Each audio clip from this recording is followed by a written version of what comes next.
YouTube is doing YouTube thing where I've typed up like 2 or 3 pretty good sized chats and then ended them in emoji because it's me, and then deletes them. So the heart was in response to Brendan. I mixed you up with somebody else.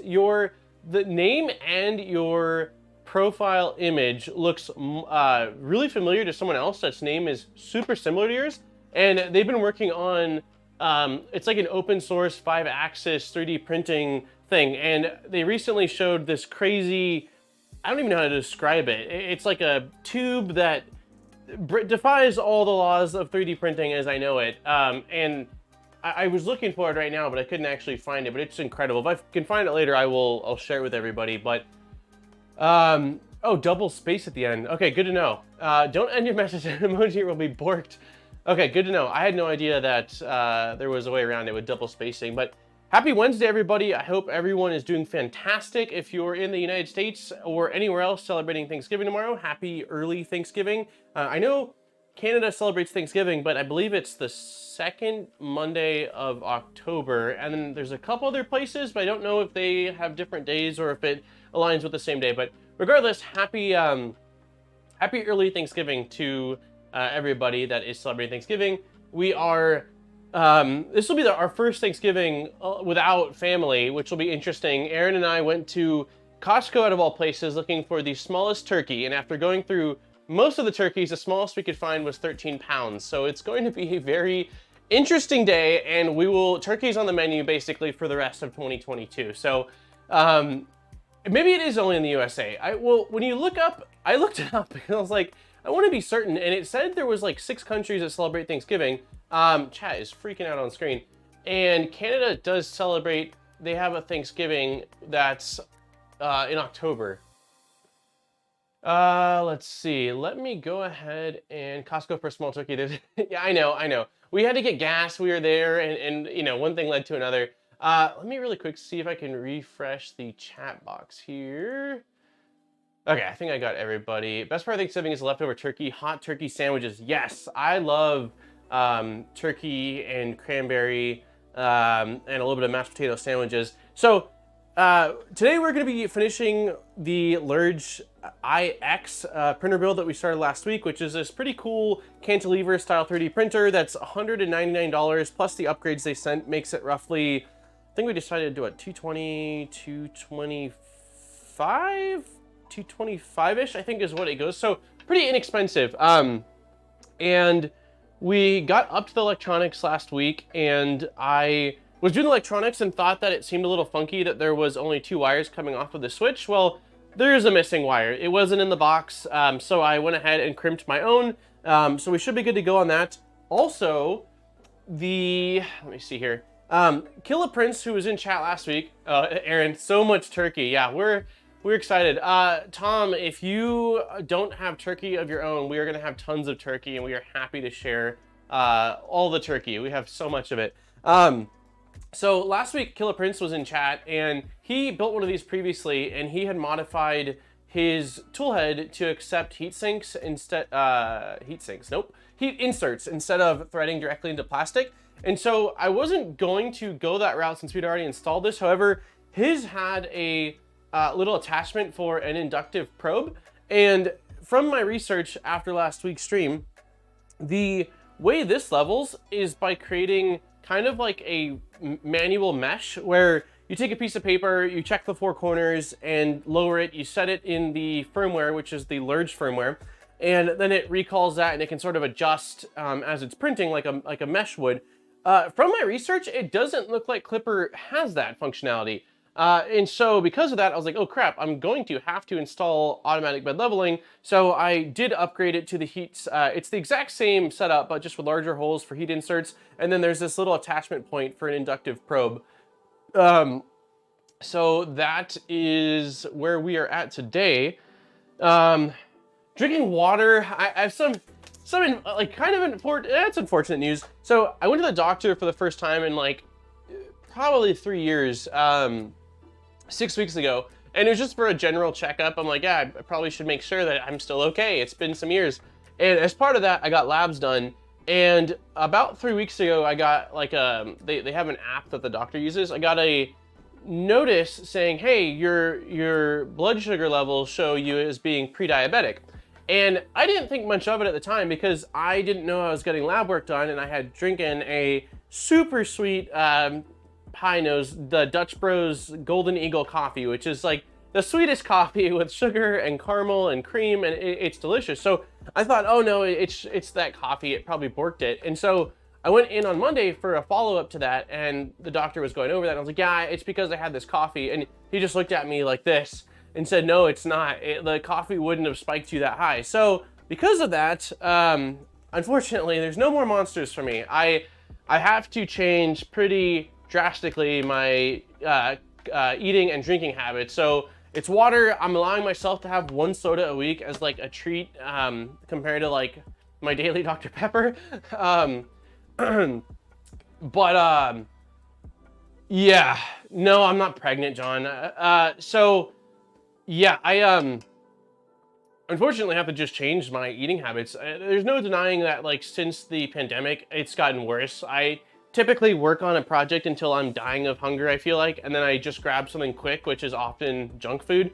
And so yeah, it seems like it's catching up to me. And anyone that knows me knows I have a massive sweet tooth, which is probably not doing me any favors. So yeah, that's won't be any more monsters on stream, unfortunately. Maybe an occasional soda, but that's what's going on with me. That's what I found out. So yeah, no more Dr. Pepper. I told, me and Aaron said once a week, but that's a major scale back from the once a day I was having. It was kind of like my pick-me-up in the afternoon was a sugary soda. So your glucose was determined by your A1C, which is calculated over about 3 months. Oh wow, okay, yeah. Yep. So yeah, not super stoked on that, especially the week of Thanksgiving.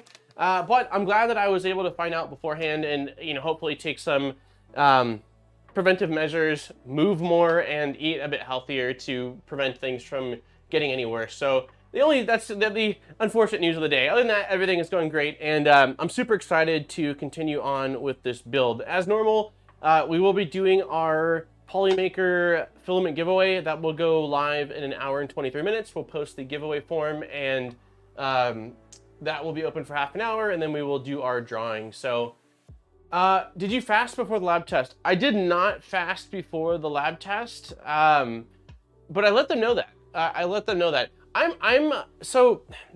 under the belief that because of that and because of the thing I drank, the results were slightly skewed.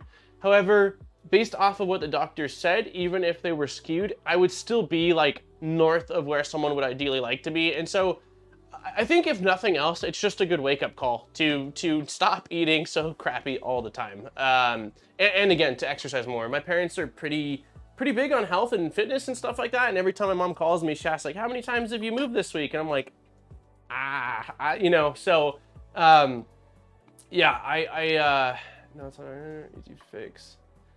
Yeah, dial it back to Dutch black tea with strawberry. Yeah, the doc said like coffee's fine, just don't go with the sugariest. And then also not to like remove things, but just maybe check the back of the nutritional facts and don't go with the one that has the highest sugar and the highest carbohydrates. And so also, as far as eating goes, he recommended the Mediterranean diet, which looks delicious. And so we're going to be trying to have a lot more fishes, which I love, salads, just less butters and more olive oil as far as like toppings and bakings and stuff. Is a hypoglycemic diabetic? Oh, what I was going through. I got a Christmas from Polymaker. I'm going through this like crazy. Yeah, so I'm eating Golden Eagle, some like 600 calories. Yeah, it tastes delicious, Ted. I again like absolutely love the Golden Eagle. Aaron knows that. I'm like, Golden Eagle. But yeah, you can tasting it, you know that it's not great for you. Lisa, did you get the actual bundle of Polymaker Christmas filament? So I'm gonna give you guys a sneak peek of a video coming up. It is going to be on multicolor 3D printing and multi-material 3D printing with the Bambu Lab setup. But this, oh, is Aaron calling me? My dad's calling me. I can't answer, I'm on stream. This is, do we have, come on dude, is manual, no, it's on autofocus. What's going on, guy? There we go. So this was printed with the Polymaker's bundle. So it's the Polymaker Gold, Red, and Green.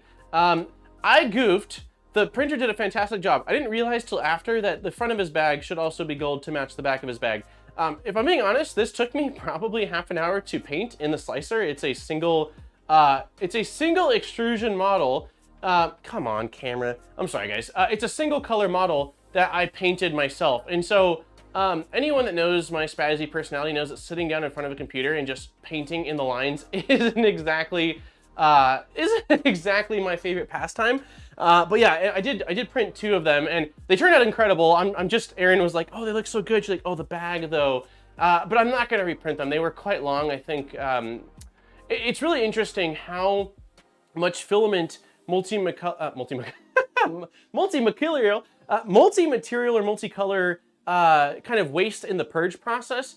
But to go from this to this, so I think this was 18 hours. And to do a second one only increased it by 2 hours. And the difference in material wasted, I think, was none, because it's still doing the exact same purges. So there's definitely ways to save on purging. Like if you're going to do something multi-material or multicolor, do lots of them if possible. Batch them out. So the bag has a fur top to match the coat trim. Exactly. But yeah, it turned out absolutely incredible. And I'm working on another one right now that's 8 colors using the hub, which I did a test just to make sure that it would work correctly, and yeah, it did a fantastic job. It's really, really impressive. So that's something I'm covering. It won't be this week's video, but next week's video. I'm just kind of diving into that because I think it needs a little bit more light shed on it. It's just like Santa tells which. Aaron said, I'm feeling good, a little slower and try happy. It's a magical bag. It can I appreciate it. Yeah, I still think it's incredible. And honestly, had she not said something, I don't know if I would have even noticed. I looked at it and was like star-eyed, you know? And then she's like, oh, but the bag. And then it just, you know, she didn't mean to rain on my Santa parade, but. So anyways, let's go ahead and get into the continuation of this. So let me see here if I go desktop. So we did a ton last week. Originally the goal was to finish it, but then we got to the electrical, and I'm glad I didn't, because again, there was a missing wire and my brain could not compute what kind of was going on in front of us. But we are towards the assemble electronic components. The thing I do want to do though, before we do that, is to install, so more stuff. So another thing last week, let me see if I can find it in here. I threw everything in this so I wouldn't lose things, and now I need to pull the things out. So the one thing that threw me off was, if you guys remember, there was a direct drive that it included. It came with this, and I was like, this looks like a direct drive, but it doesn't seem like it fits on the larger stepper, and I'm not really sure, you know, what to do with it. So super cool. I got more info on this. It is indeed a direct drive, and they released a video on it since then. Let's see. So they released a video on it, and basically I do need to source if I'm going to go this route. So you remove, like I thought, you remove the top little PTFE or Bowden collet adapter, and the heat sink, or no, the, I guess, I don't know if it's the heat break or just a path. I don't think this replaces the heat break, but this path replaces where that collet is sitting. So this will go in there instead.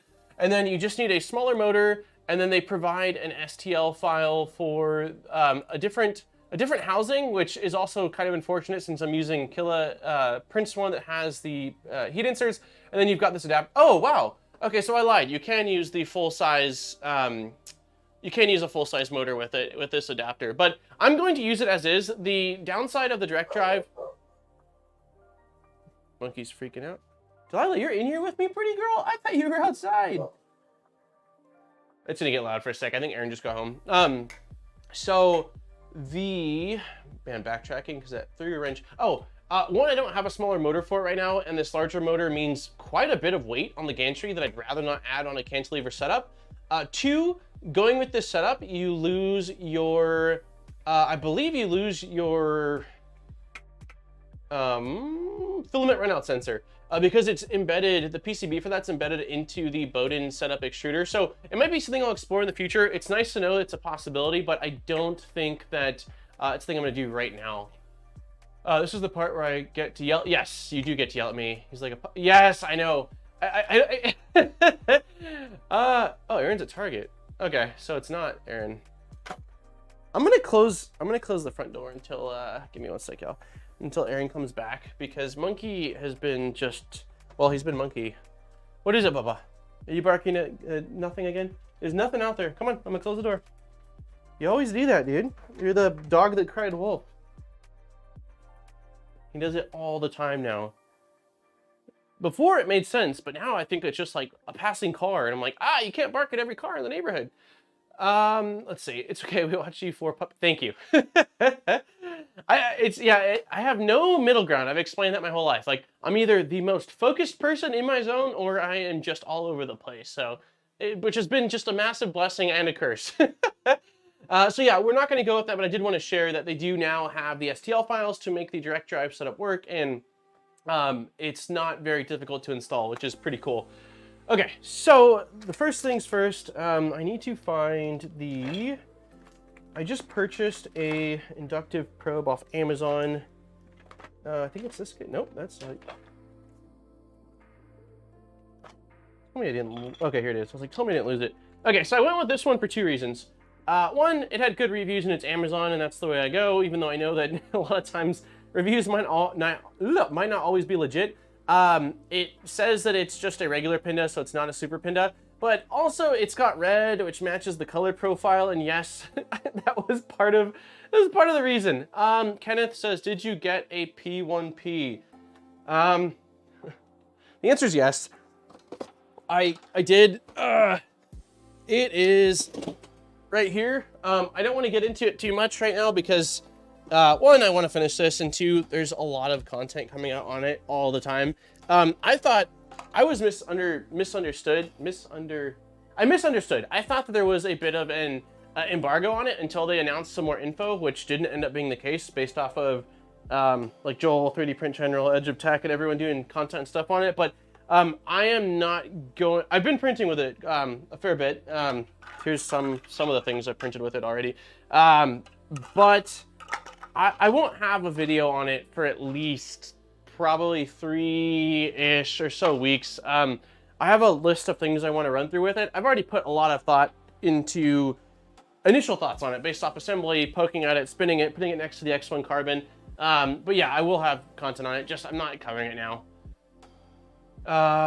Hey, what's going on, Adrian? I wonder if I could print cable strain relief in TPU, possibly. I bought a super printer from a viewing, but haven't put it on the standard probe. Yeah, so it's interesting how a lot of people have sort of poo-pooed on the standard Pinda, specifically on the Prusa Mini is where I have seen most of it. And I bought a Prusa Mini. Let's see if this will go in here. I need to loosen this little screw. I bought my first Prusa Mini off of like OfferUp, which is kind of like a Craigslist. I don't know if they have OfferUp globally or not, but kind of like a Craigslist or a local Facebook Marketplace type thing. And it was like very cool. That works. Very early Prusa Mini, so definitely had the original Pinda, and it worked. Well, it didn't work fine for me, but it wasn't related to the mesh. And then I ordered a Prusa Mini on Black Friday 12 months ago, and that one, you know, came with the Super Pinda. It was the upgraded version, and so I ordered the Super Pinda, and when it came in, I ended up swapping it out just because I had ordered it, but I had no need. It's my understanding that, like, and I don't know how you're running your V-Minion, but it's my understanding that most of the issues seem to be at higher temps in an enclosure setup where the temperature fluctuates it, because I think the main difference is that the Super Pinda, I think that the Super Pinda has an additional thermistor, if I'm not mistaken, right? Inside of it, that sort of helps compensate for things. That was my general understanding. But I don't know if that's, I haven't verified that. Okay, so what we're gonna do is, because this thing comes with this little cable strain relief, there's no way that this is going to fit inside of it. I'm wondering if I should take the connector off and feed the wires through, or kind of just have this go on the outside of it zip tied. I think I might just do that. Let's see if we can get the rest of the stuff through this strain relief, and if we can, then yeah, I'm not going to worry about feeding that through. Also, because I might end up going a different route with the leveling long term on here. Let's see if I can get these through. I really don't like having to depin these. I talked to Pi, and he has a little tool that he uses, but I typically just use a small, it's like a small flathead, and it works okay, but man, it can be quite frustrating as well. It can be pretty frustrating. I had to do that with the second cube, and it was not fun. I was like, I'm thankful I didn't do that on stream, because that would have been really boring for everybody. The proper way is taking the pins out. The easy way is just to fit and feed it on the outside. Yeah. I agree, Alien. I mean, I might be able, I don't think I'll be able to get it through. I will say though, this is stretching much better than the second cube one for some reason, although it looks roughly the same size. Let me turn off, one sec. Let me get this in focus and then turn off autofocus because it's gonna freak out while I'm doing this. There we go. Just depin it and wrap some tape on them. Depin it. Oh. These ones are pretty easy because you can just sort of pull back on the mesh and it widens so much. And because I'm saying that, watch this become incredibly difficult. There we go, that's how I do it. Yeah, so you start from the outside and kind of pull that way and then grab and kind of help move it along.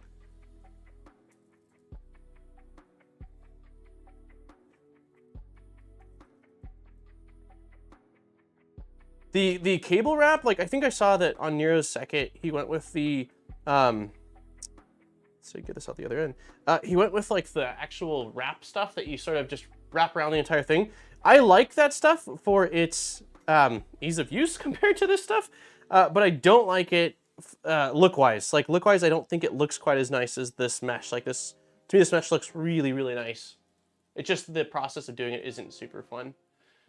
For the longest time, I ran a bunch outside with zip ties, but it looks a bit bleh.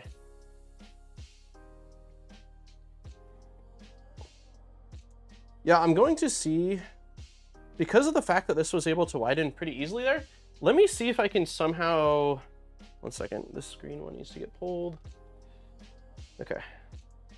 I'm curious to see if I can fit this guy in without depinning it. I kind of doubt it, but maybe? Oh, I think we got this. Yeah, we got this. This is, I don't know, again, I don't know what the difference is between this one and the one that the second came with, but this one's just much easier to work with. Look at that. We were able to make it look prettier and we didn't even have to depin it. Fortunately, she did pay the bills. Have a great day. Hey, thanks for stopping by, Lisa. Have a wonderful Thanksgiving.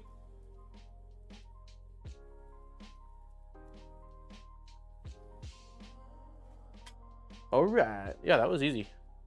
The only downside is that this is still too long. Like it's wider than I would like for it to be if we were to shorten it. Just finished the V0.1. Thank you again. Oh, Andre! Thank you very much for the €5. Just finished the V0.1. Thank you again. Hey, congratulations. Andre won the V0 from the 1 year stream from LDO and already finished it. That's awesome. Hey, if you haven't, can you post a photo of it in the Discord? I'd love to see it. I bet you could expand the sleeve over some PVC pipe, shove the cables through. Ooh, that's a great idea. That would probably work pretty well. Some days you fall asleep when putting a kid to bed. Other days, like today, you fall asleep putting both to bed in a serial fashion. Okay, I'm trying to think. Do I want to cut some of this off or just say screw it? What do I want to do? What do I want to do? The downside with cutting it is that it... No, we're going to leave it. I don't know what I want to do. We'll leave it for now. I can cut it later. It's no biggie. Okay. At least the wires are through. That's a good step. Okay, assemble... Assembly components. Assemble the main power switch. So this is what we started on. This is where I got confused last week, because there was the missing wire and the photos just didn't make a whole lot of sense.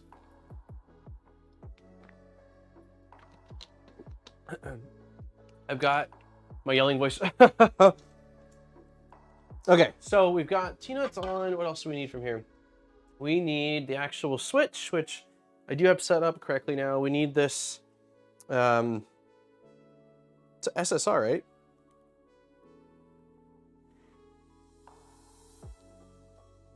It's their power thing. It allows you to turn the power off, which I think it's an SSR. We've got our input switch. What else do we need here? Please refer to Appendix 1 for electrical components assembly, yada, yada, yada. Please make sure the T-nut is driven horizontal, adjust the nut, okay. Okay, so let's scroll down to Appendix 1, which is on the very bottom here. Appendix 2, Appendix 1. Okay, so inside of here, the power management module is fixed by the slot inside of the power box. Okay, so I think, let's go back to the side here.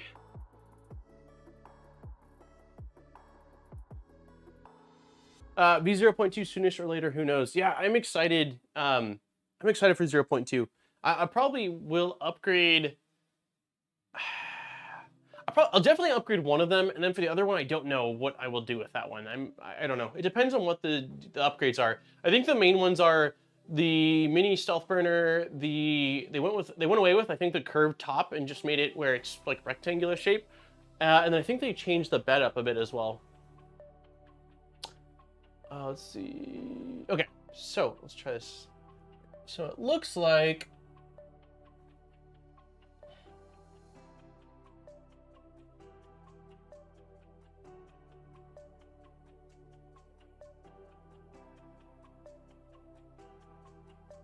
I think I need to install pretty much all the wires onto this guy first, which it shows.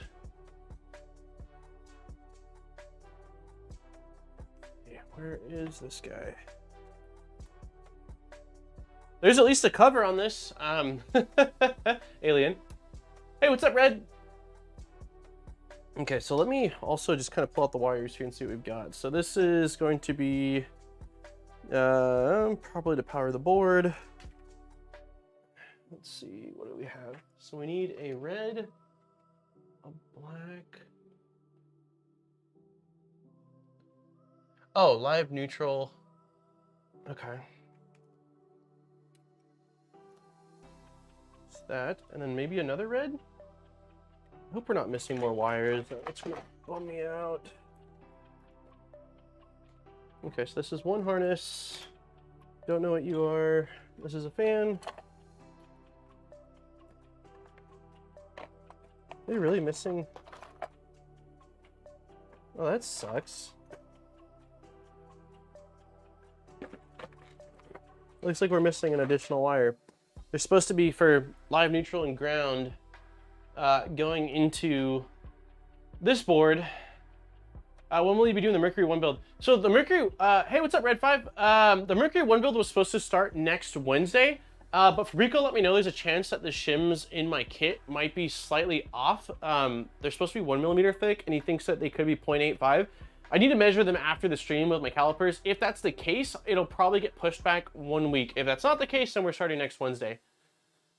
Yes, that's the game plan. But yeah, it looks like we're missing one. So I need to crimp a wire, which, okay, well, let's go do that really quick. Wiring is not super fun. I get like why, I try to do it on stream for the most part because I think that it's useful, but it's also just quite boring. So I'll try to power through this as fast as I can. Let's see, I think I have, yep.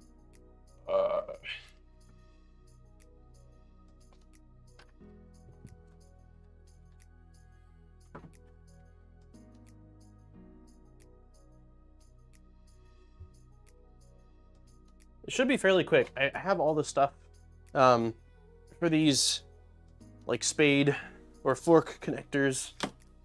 I haven't actually done much crimping with these prior to to this.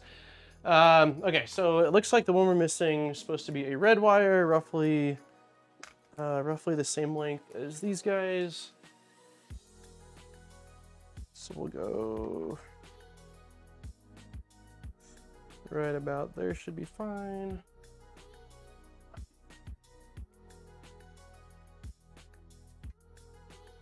Bam.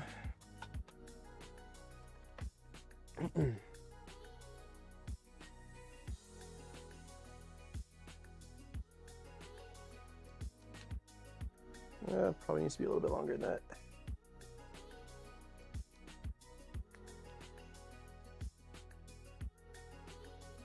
I think I still have manual focus on, right? Yeah, it's a little out of focus. Let me change it back for you guys. I think the strain gauge is, I think a strain gauge is better than tap, but it would need custom electronics.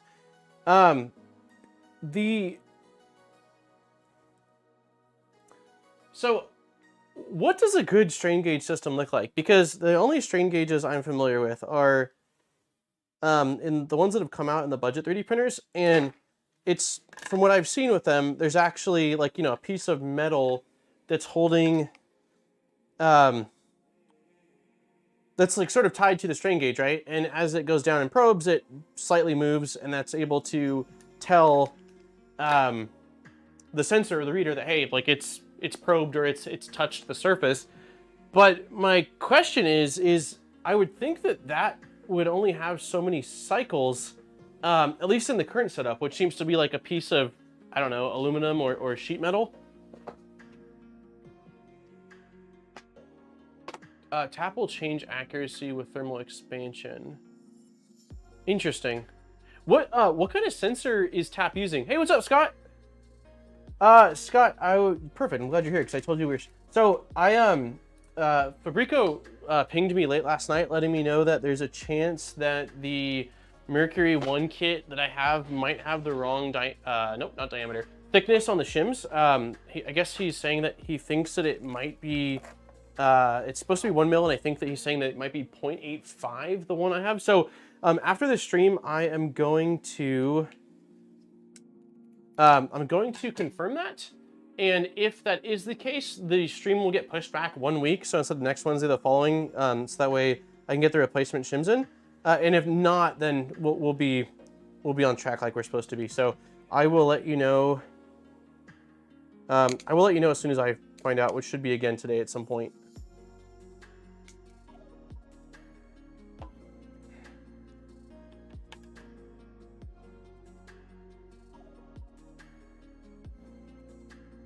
They really will not hurt. Oh, thickness on the shims. Holy cow, I don't know if chat just caught up with, oh, okay, they use optical. Tap uses a slider and an optical switch. So we don't think that Tap is that great? Like, it seemed, from everything I was seeing, a lot of people seemed to think it was going to be a much better setup than like the current clicky setup.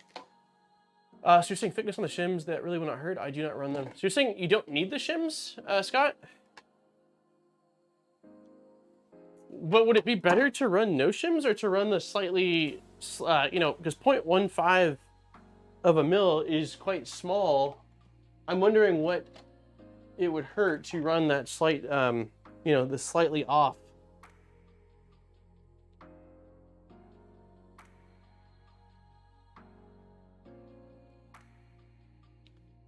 One sec, my wires were a little bit too long. Okay, cool, we should be good now. Tap is very cool, but not the ideal. Okay. I'm definitely interested in it. I mean, the current issue I have is that I just can't install it. The switch wire isn't compatible, and I don't have a 2.4 or a Trident at this point, so I can't use it. I did hear that they're hoping that maybe there will be at some point a version that would work with the switch wire, but I think that the biggest issue is the bed on the switch wire is a really thin, I mean, essentially it's a Prusa style bed versus a thick aluminum Mix 6 style bed.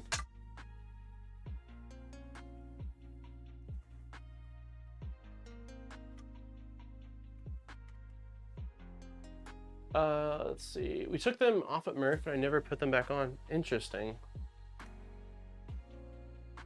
Yeah, everything I've seen, I guess only time will tell though, right? Like, it's such a new system that, and yeah, I'm sure they've done plenty of testing. I think they said they were working on it for at least like half a year or so. But until there are more out in the wild, it's hard to say, you know.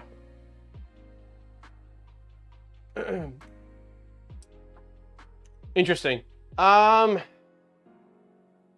I'm gonna keep my fingers crossed that the shims just happen to be the right thickness, and if they're not, then I guess we'll cross that bridge. Ideally, I'd like to just have it be built to spec. But yeah, we'll see. I'll let you know. I'll let you know, Scott, sooner than later. Again, just so that way. I know you said you were going to. I know that you said. What am I doing here? So. I know that you said you were going to take off early so you can make it for the stream. So I want to let you know sooner than later. Okay, so we've got live going towards the bottom, which it's nicely labeled.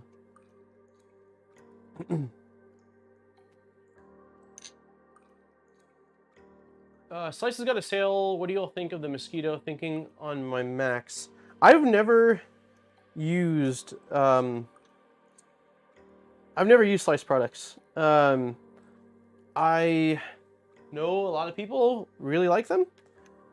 There might have been one installed on a machine when I was working at Matter Hackers that I used, like, maybe without even realizing it or for a brief moment. But yeah, I personally have never, like, I've never worked with them on YouTube or they've never sent anything, and the price of the price is quite expensive, which has always been my biggest sort of pain point. I don't know. Hey, what's up, Booty? I think there are similar issues with Legacy. Oh, gotcha. With the using the tap system.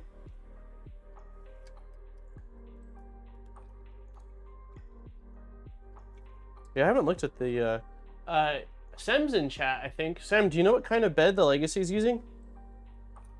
Is it a similar PCB, like the old PCB style beds? I guess they're not old, but when I think of like the earlier days when I first got into 3D printing, all of the 3D printers were using that red rep wrap style heated PCB. Like, that was the most common thing. Yeah, I won't buy Slice out of printable. No worries, I will take off afternoon. You do the build. I'd be the boss so I can take off. Oh, sweet.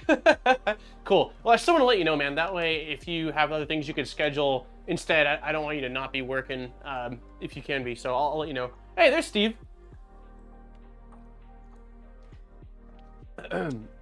Hi, Steve. Happy Wednesday. Happy almost Thanksgiving. Okay, so that is correct. Oh, see, how are the wires? So this is... I'm a little bit confused as far as the route to route these wires in here, because this little board is going to slot inside of here, and then I don't think I have any access to it unless I do. Let's see. So the logo is right there on this guy, and this is showing the...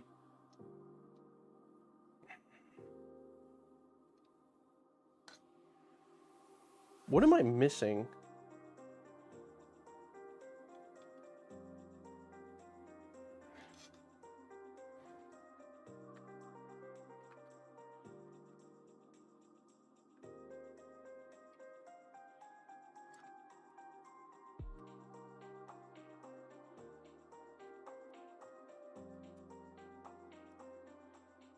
Because I need to be able to access those screw terminals, and it's just... Oh, you know what? You probably... Okay. Okay. I think I have a new idea. So I think I need to shove... let's see.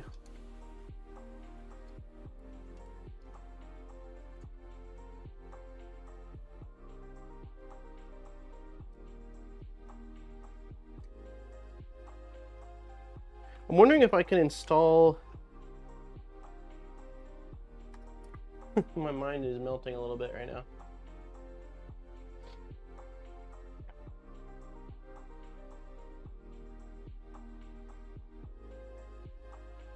Okay, so this goes into one side of it, which is going to be housed in the exact same setup.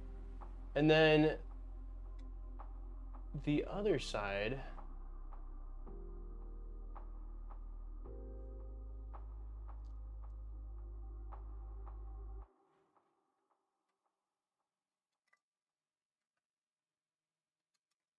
okay, so I think that I can probably, I'm almost wondering if I need to install these backwards. Maybe not. Let's try it. I would ultimately look into. I don't remember about the. Now I mentioned it. Screw then.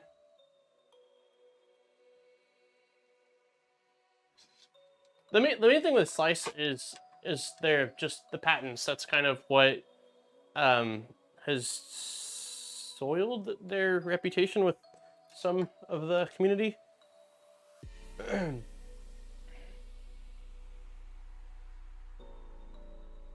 Okay, so we've got neutral.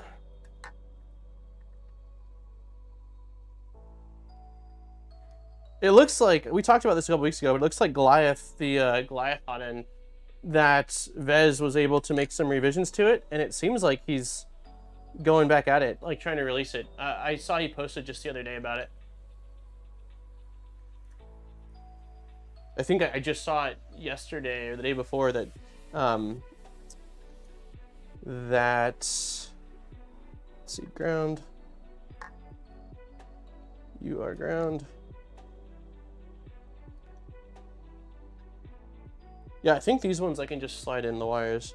But yeah, it looks like he's got another version of it with a slight variation. And he like listed off the things that are in the patent and how he's not violating said patent because of how he's done those changes. So, did you already talk about the Prusa XL date? No. Has there been new news about it? The last I heard about the Prusa XL was that they were shipping, I thought January. And I thought I heard that in the newsletter that came out just a few weeks ago. Is there another update? I'm torn. Like I don't know that I want to. I have right now a pre-order in place for it. I only put down the bare minimum, which is $200. I'm torn on it though. Like I don't know how much I really want the system. Honestly, I just have a feeling that the software, if nothing else, is going to take a while to catch up. And there's like the E3D tool changer that's much more established, and then there's the Jubilee tool changer, which is an open source setup that's already out there. It looks awesome. Oh, ooh. Original pre-sale shipping scheduled to start. Is there new orders? Oh, wait. Original pre-sale shipping is scheduled to start in December. Gotcha. So new orders, it's saying orders processed now. So they are still shipping in January. It's for the new ones that are shipping later, so. Yeah, I mean, I'm curious to see what the system's like. But yeah, I definitely have my concerns, if you will, just about, there was a lot promised. There was a lot promised, and I'm just curious to see how much of it is sort of the Prusa way, where it's fairly like, we've done all the work for you, just use our presets, or whether it's not the case with this and it's a lot more just like, here you go, like experiment, which would be much more in alignment with how most of the current tool changer setups are. Okay, so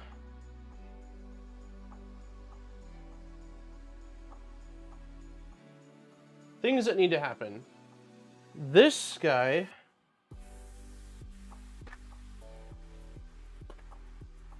I want to see more people doing Jubilees, and I haven't heard of the other one.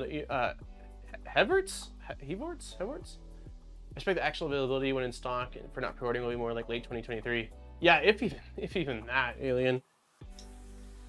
All right, so these need to go through the side here. Have you seen the black box? Black box tool changer is really cool. I got to see that at, wait, yep.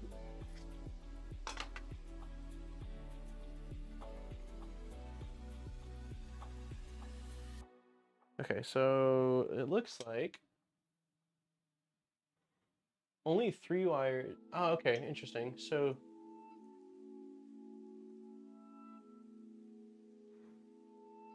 So red and black on this one go into here. Right? Let's see. Okay, red, yes. Black, yes. Okay. So this guy. Yeah, if you haven't seen, take a look at the black. I think it's called the black box. I'm pretty sure, and it's gorgeous. I got to talk to the, I think it was the main developer on it, and it is just an absolutely beautiful, beautiful project. But yeah, Jubilee looks awesome. I think I saw 2 of them at Murph and was like, just, these look so cool. And I believe LDO has some form of a kit, maybe like a frame kit and then a motor kit for it, which is cool. Okay, so those 2 need to go into the power switch. Then these other 3 cables need to be fed through this hole right here. This is going to be really interesting how this all fits together. There's a lot of wires going into what's going to be a pretty small, small freaking space. Okay, and then looking at this, we need a small, tiny little flathead.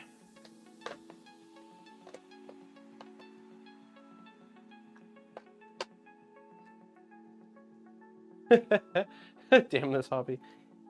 I've damaged a couple thermistors. I'd say that's probably the most common thing that I've damaged over the years when 3D printing. Usually it's from upgrades like pulling it too tight, or they're just really sensitive. I mean, especially the bulb type thermistors. Hey, what's up, Liz? I can't believe I'm here, and Zombie's not. Happy Thanksgiving to you Americans. Thank you very much. Yeah, I know. I wonder if he's doing, if he's working, or if maybe he's prepping for Thanksgiving stuff tomorrow. You can buy kits and parts from various vendors for Jubilee, Melody. I'm really interested in the Mellow VZ bot. I was watching his last video on it yesterday, which was, I think, just a fairly short video on it, printing with TPU, and it's just such a cool printer. Okay, maybe I didn't loosen these enough.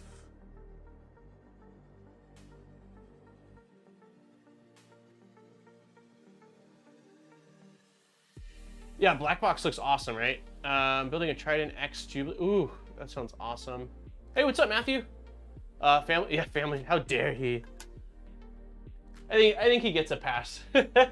He's always everywhere. Every time I'm in a stream, I'm like, hey, there's Zombie. So I'm sure he's got a lot going on. Hey, Liz. Canada does have celebrates a Thanksgiving, right? It's in October.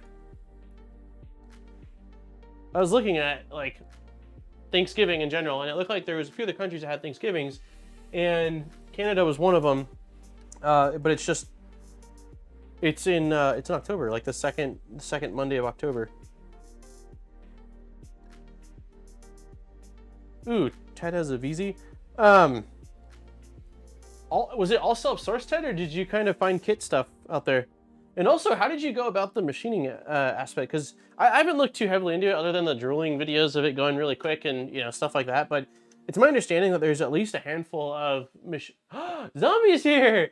There's at least a set of machine parts that are needed. Hey, Zombie, did you see the Santa Clauses I printed? Our Thanksgiving is the second Monday in October. Oh, interesting. Okay, you're right, Earth. So I was right. I had a chicken sandwich with photos. That is the right way to celebrate Thanksgiving. Check this out, Zombie. This is the Polymaker Christmas colors. So it was printed on the Bambu Lab AMS, and it's going to be an upcoming video where I'm showing it print with 8 colors. I did goof. I realized afterwards, Aaron showed me that I forgot to paint the front of Santa's bag, but it turned out absolutely, like, it's amazing, man. I love it so much. And And it's crazy too that he's a twin. He has a twin. So this is yeah, Santa and this is Claus. But yeah, they turned out great. The filament's absolutely beautiful. I couldn't really I couldn't, like, the camera, when you see it on video, it doesn't really represent how gorgeous this filament is, but I think it turned out amazing. I'm gonna give one to my pops. He'll be stoked on it. But yeah, the filament's great, and I thought that this was a great model. A single color model that I spent way too long painting, and clearly not enough time painting, but aside from his little bag, it is awesome. So I'm doing a base mode tree with ornaments right now. Oh, that's awesome. That was actually my initial thought, was a Christmas tree. I just couldn't find a model that I felt would go well with printing in multicolor. Most of the Christmas tree with ornament models are designed to be printed on a single extruder printer, so that way you can print them separate. I really wanted to show the multicolor stuff. Hey, what's up, Griffin? Mine is the original VZ3030 upgraded to all-wheel drive. I'd like to get a mellow VZ235 someday. Do you know, oh, it's 235 is the build volume? Is that what the, I'm assuming that's what the final numbers are. Do you know what the price point is, Ted, on the mellow kit? Okay, so what's the last thing we need to plug in? We also need, oh, interesting. So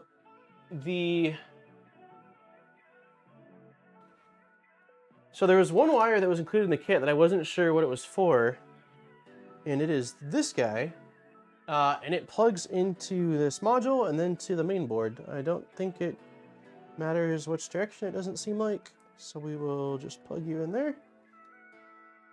Okay, now the fun begins, and it's me trying to figure out how the heck I close this with this module. Let's see. This is going to be a moment of silence or concentration, deep concentration. Okay, so you go in there. You get shoved in to there. How in the heck? I think I'm gonna need like a flathead or something. Let's use this guy. Oh, 1250. Ooh, yeah, it's definitely a it's a pricey. Yeah, no, it's definitely not a it's not meant to be a budget build though, you know? Like, that's not its purpose. But that, to be fair, considering that like an LDO, 2.4 kit is, I want to say roughly 1400-ish. That doesn't seem unreasonable, all things considered. Granted, I don't know what it doesn't include. Dude, how in the heck are you supposed to do this?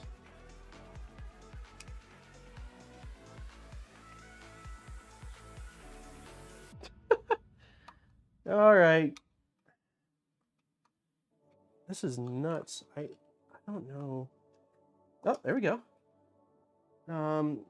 Okay. I don't see how in the world I'm gonna get it in on the other side though. Yo, what's up, 760? Yeah, we were calling it the, what did we decide last week? I think it's like budget rat rig is what we're calling it. Dude, this little housing for the, I gotta sit while I focus on this. For this power module and the input switch and all that stuff is really, really tight. There's not really any room for me.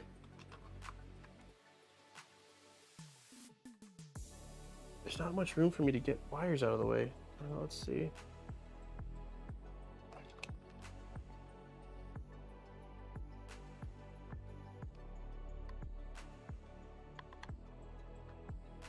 I feel like I'm close. Let's see. Can I go from... I need a flathead. I need an actual flathead so I can put some force on this board. Link to that tree in favorite models. Oh, cool. Awesome. I don't want to damage this little board, but it really is going to need some convincing to go where it needs to go.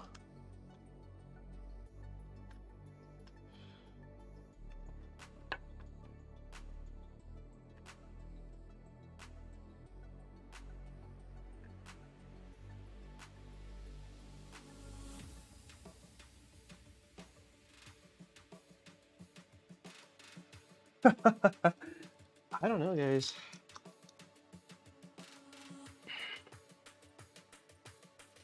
It's just, I wish that they had gone with a, I think that, I mean, I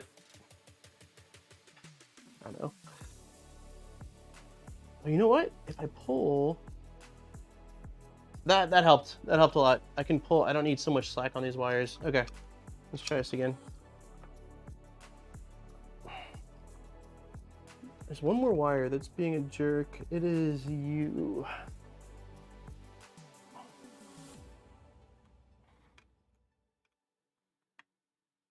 Definitely something that I will never, hopefully ever, have to go back inside once it's set.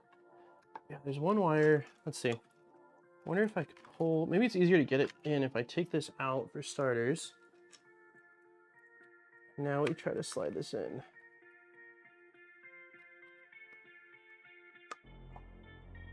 Oh, we did it.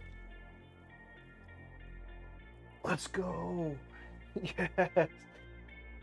Is there a little, oh, that's perfect. Yeah, we got it. Okay, so, definitely not easy. That was, well, probably one of the more challenging parts of this build, if I'm being honest with you. Okay, now we should be able to just drop this guy in, get our 2 wires, and then this will go on top, and the wires for this, I believe, just route, oh shoot, this needs to go the other way. Yeah, not a ton of fun, this little box. Oh, nice. Your X1's which did you end up going with?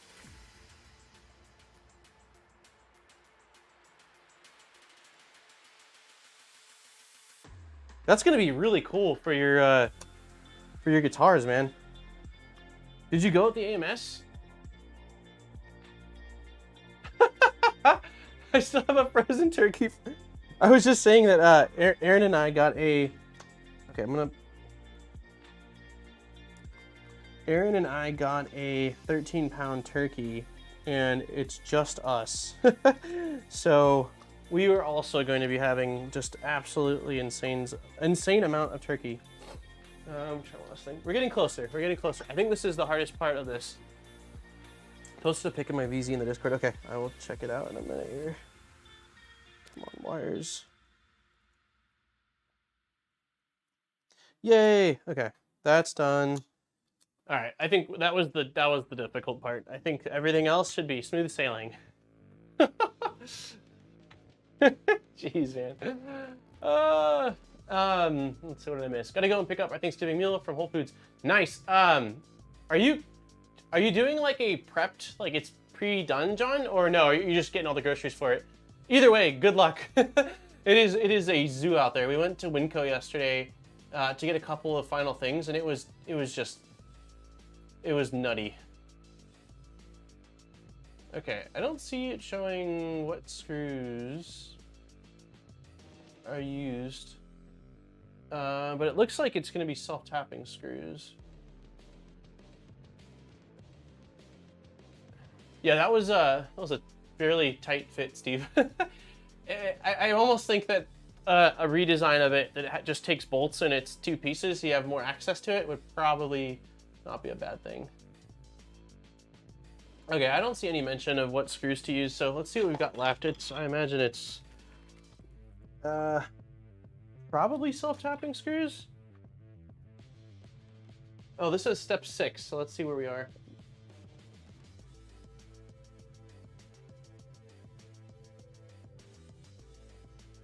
Interesting, it's a different step. We're gonna go with self-tapping. I believe that's what we're supposed to use. I'm getting a oh man, I didn't know that even had a thing. That's a bit much. We got a 15 for 9 people. Yeah. So we didn't want to get that much. We just, like, I mean, we ended up getting it from Costco, which I know John already said earlier that going to Costco for a small amount is a fail. We were there getting gas, and I was like, well, let's look to see if they have a little cooking. Where's my driver? A little cooking setup for the turkey, which they did, and I was like, well, we're here, might as well look at the turkeys. And then we did get the smallest that we could find, but again, the smallest that we could find is huge, so we'll figure it out.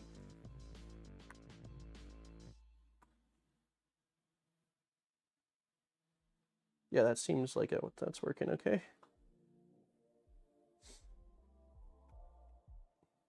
I mean, it's a nice, tight little package for the electronics, but fun, I would not say. That wasn't fun. Hey, what's up, Andrew? Now, because they use so much protopost and their spools have fitment issues. Gotcha. One thing I will say, though, is that I can almost guarantee that if you put a cardboard, nope, if you print out an edge for it, you'll be fine. So I used protopasta on the AMS, and the only issue I had was when I closed it, because the spools are thinner and longer, and so when you close it, it compresses the spool too much, it can't spin. But for PLA, I mean, really, you don't have to close it, right? Like, it does help keep it not as exposed to the elements, but and the other issue is typically the cardboard spools don't really work all that well in the filament, like, or in the AMS. I had issues with Polymaker, but this specific rim that I've used now, it's on probably 15 spools here. I've had 0 issues since, so there's definitely ways around it. I've had no issues at all on Polymaker spools with this. And again, protopasta I was able to use. I just had to keep the top lid open. That's when I discovered it wasn't working. I originally was always closing the AMS and turning the 2 little latches to lock it down, which again is nice if you're doing things like nylon or filaments that are more prone to humidity. But for things like PLA, if that's what you're primarily using, or even I guess PETG, well, no, PETG you'll want, but yeah, there's ways around it. The rim is awesome. Rim is awesome. I mean, I've got it. I'll show you guys. It's on the ground because I just took it off. I was using it, but yeah, those 3 all have the rims on it. I've got 1, 2, 3 on my wall here, like, and then some in the garage as well. So they work really, really well. I print them in ABS, and I don't know. I have a feeling that that's probably helping them work really well because I've heard mixed results, but in ABS, I think that slight bit of shrinkage, it really makes it where you have to pop it onto the spool. The downside is that when I removed it from one of the spools, the cardboard was a little bit kind of, well, not destroyed, but a little jacked up. So what I'm doing now is I'm just leaving it on. It doesn't prevent it from being used on any other machines anyway. So I leave it on until the spool runs out and then remove it. And then, put it back in my stash of those. So pretty cool. Really going to have fun. Everyone happy, whatever you're doing this week. Hey, have a great Thanksgiving, John. Share the STL broski. I can do that. It is. Let's see if I can find it actually. If I can find it really quick, I'll share it. Otherwise, I will share it after. X1 spool. I might have to share it after actually. I have a feeling that I don't know what I keyworded, and it'll probably be in my search history somewhere. I'll find it and I will share it. So. I'll probably order it after Christmas. Yeah, sounds good. But it works really well, 7.6. I don't know if... I'm going to show it one last time that I promised everyone that's been here since the beginning. I won't show it again. But I printed this just yesterday with it. And is it not... Come on, what are you doing? It does such an incredible job. This was a single color model that I just painted. It took me a while because the features were kind of smooth. It was taking... and I screwed up on the bag. That was on me. I didn't paint the bag gold like the rest of it. But it just does such a good job. And then I tried out the hub, and this was with 8 colors. And it's awesome. So, what else do you need in order? If you order the $109 kit, just the printed parts.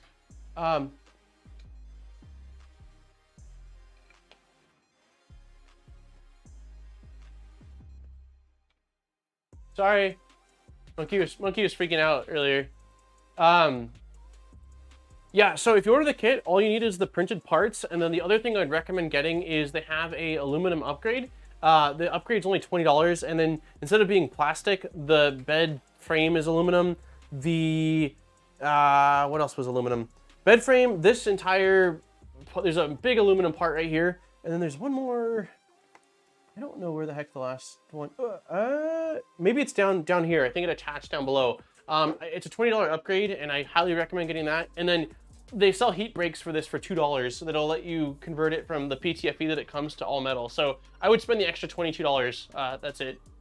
I got my ERCF mostly working, just need to set up a sensor-less tool and I can see how well it works. Hey, Zombie, you haven't built your 2.4, have you?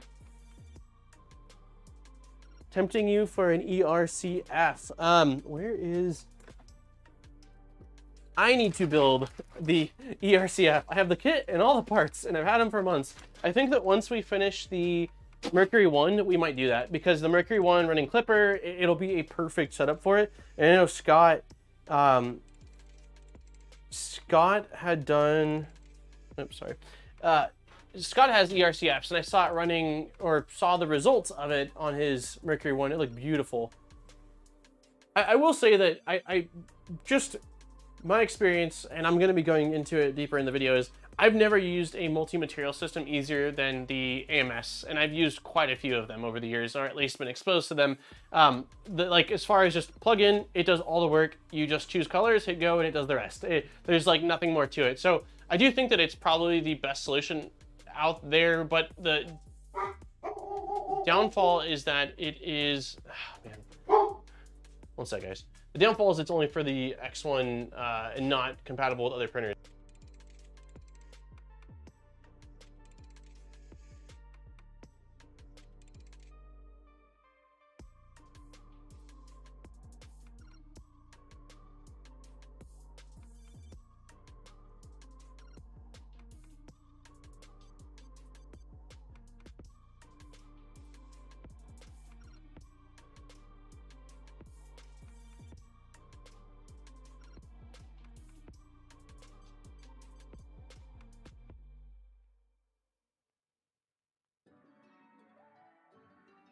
Okay.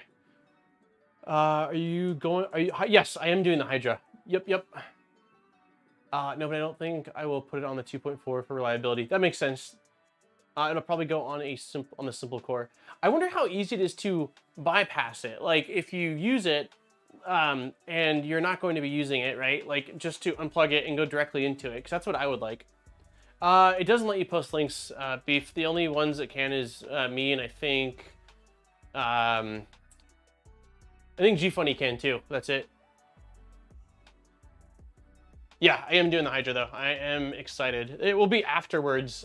Initially, the plan is base conversion with the EVA toolhead, and then going from the EVA toolhead to the EVA toolhead with the clicky probe, and then Hydra, and then... well, Hydra along with the M8P Big Tree Tech board, and then figuring out the electronics down below. It's gonna be nuts. It's gonna be a tough build. I know it is, because like the base conversion, like it's all set, but a lot of the other stuff like Hydra, I noticed, I think it's still in beta for sure, but the electronic stuff, like I don't think they have specific mounts for the M8P yet, so some of it's going to be like a very slow, and then we're working on it a little bit more, then maybe there's a brief pause while I'm having to maybe CAD or do some trial and error. So, but I'm excited. It'll be awesome. It's all multi-color print settings. It's called multicolored print / settings and tips. Bambu X1 Carbon 3D.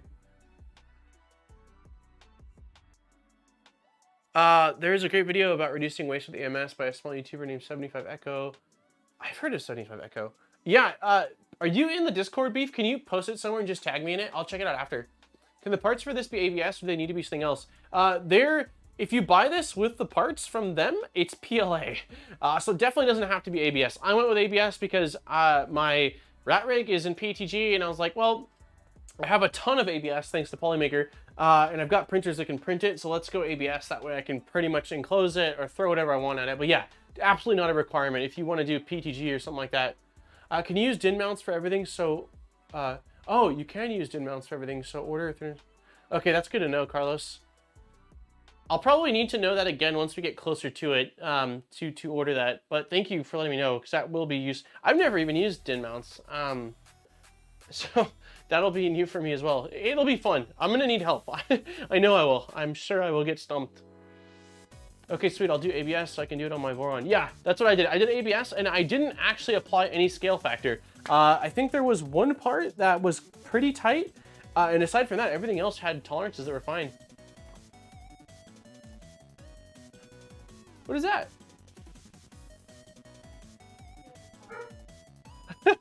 Lila's barking at Aaron. Oh, poinsettias. Pretty. I know. I love you too. Okay. Okay, so we got that installed. I got really sidetracked more than normal there, guys. Let's get back to this. So I think the next step is to put the other.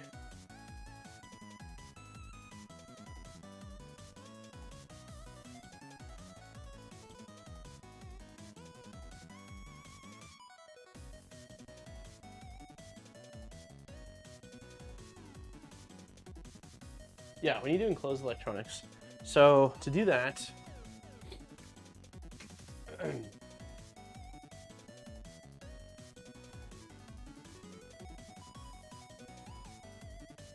know how to figure it out. Funny thing about the parts for this being PLA, the Jubilee was actually designed and uses PLA for its parts, but I think they changed to PTG for the hot end stuff.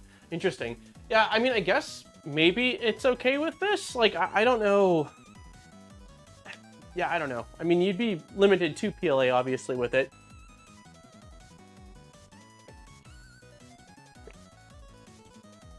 To me, I think that PETG makes the most sense as like the entry point into 3D parts that are going to be actually on a 3D printer.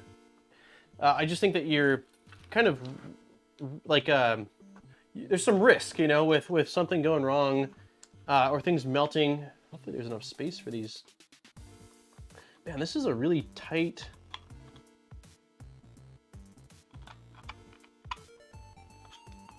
Wow. That is a very tight setup. Man, holy cow. I'm thinking that we're probably going to need more self-tapping screws. I mean, it looks nice, but let's see. It doesn't tell you. They don't look like self-tapping screws.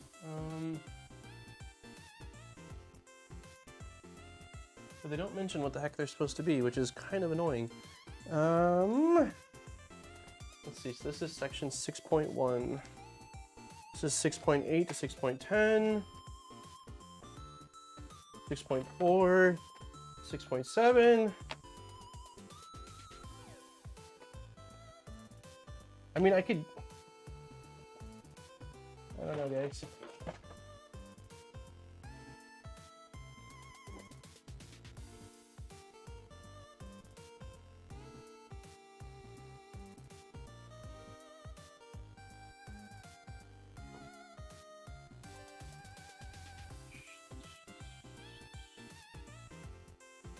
Seems like they just forgot to state it. Okay, my only concern is I don't want to take away from a part I'm gonna need. So because we switched over to using the brass inserts, I got rid of the self-tapping screws, right? That were, where are they? That were originally used on this X carriage. So we can probably just get away with these. It looks like that these holes would work with self-tapping screws, so we'll do that because I know that we're not going to be taking these away from another part that we'll need later. Hey, what's up, nice? It was so, oh man, agreed, like, mind. Major concern is heat. Yeah, if your motors are hot, if your motors are not hot, it shouldn't be too bad. Dude, most of the motors I've seen get pretty damn hot. Like, even if you've got the current set correctly, they still, like, a lot of them, I just wouldn't trust it. That being said, I almost think that, I'm curious if oh shit, that's, okay, so this is, one of these is fine, the other one is far too aggressive, lengthwise.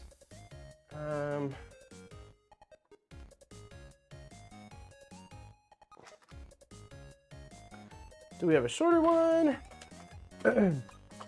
We do not. Can I cut one of these?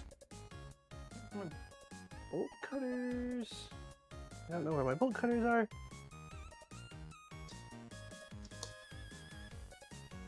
Okay, we're just gonna steal an M3 screw from 6.4. If we need it, I'll pull one out, or I've probably got spares in the garage. Oops. Yeah, I think that there's a possibility that on my first 3D printer that I used PLA for some of the mods. I don't recall. It was a weird time because the first material I ever printed with was ABS. On the DaVinci X1, that was the material. Ooh, one of these might be good. That was the material it came with, was ABS. And it used proprietary filament with NFC tags. I think it was, no, not NFC. Was it NFC? It might have been NFC. And so you couldn't use anything else unless there was like a mod that came out where you could flash the chip to reset it. Oh, that's not. So part of the issue with this, there's a little bit of a groove right here, like a space. The wire I used is slightly wider than the wire that it came with. They were missing a wire in my kit, and so you guys saw I crimped it.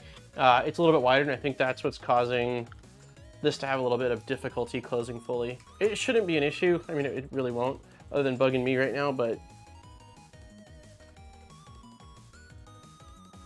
let's see. I don't know, King Room runs their motors cold. I should do a poly smooth printer. What's the concern regarding motor heat? Yeah, the printed part, because they're using PLA. If you buy this from them with printed parts, it comes with PLA, which is just a weird choice. Weird choice for printed parts. All right, so let's start installing stuff on here now.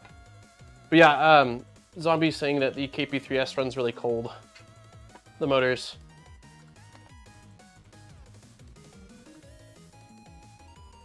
Okay, so we've got, wait, I think I need to do, let's see.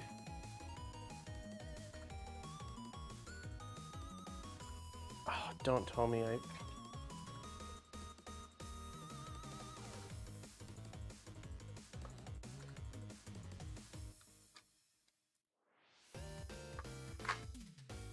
was I supposed to install the wires prior? Before fixing the power supply, you need to complete the power supply wiring. Okay. What does that mean for the wires then? Okay, something tells me I goofed again.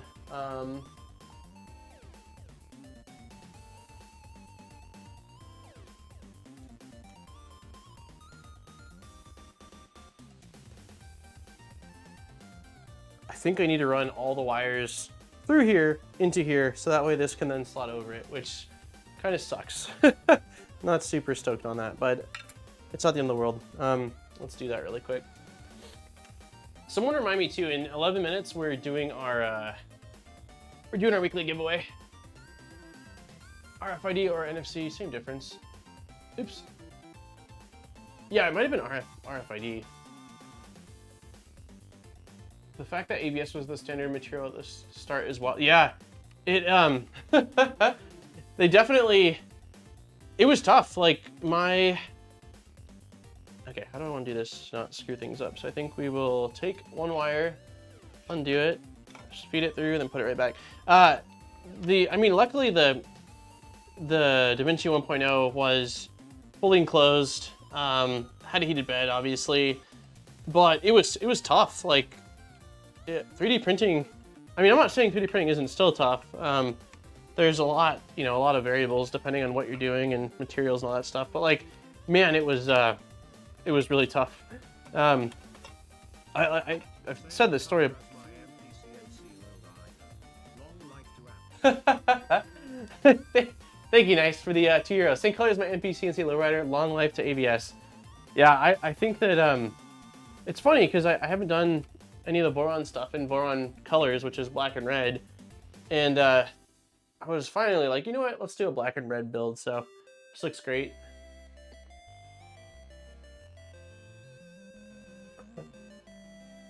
Did Ivan do a print in place go-kart on his new printer?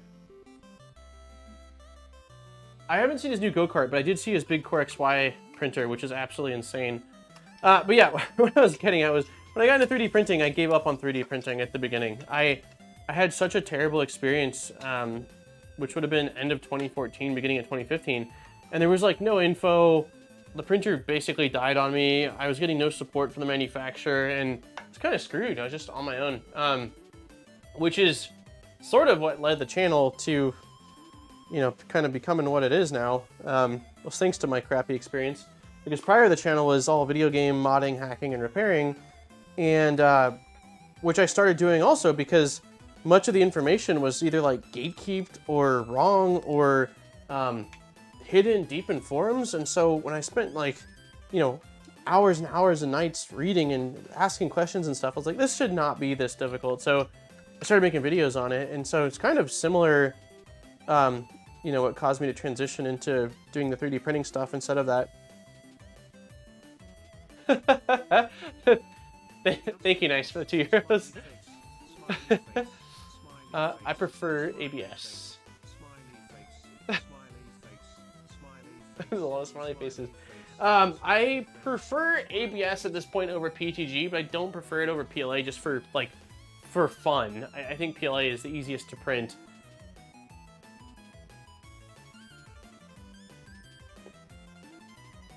Yeah, 3D printing was not a whole lot of fun back then. It was before, because I started around the same time as, I think, on YouTube, the same time as like Angus, Joel, who else was starting back then? Angus, Joel, Chuck,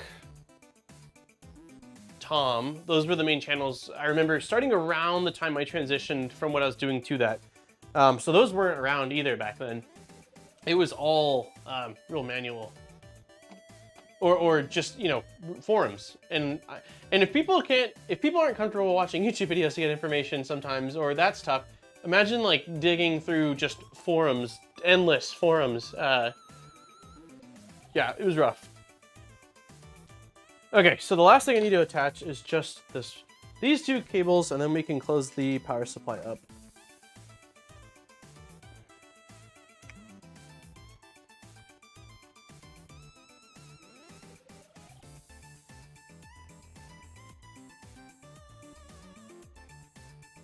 Yeah, I think the rep rap forum was the primary place. Wait, do we have to be here for the weekly giveaway? Wait, also, do we have to, what do we have to do? Yeah, just be here. We're going to, I'm gonna post it in 7 minutes, and then we'll draw in half an hour.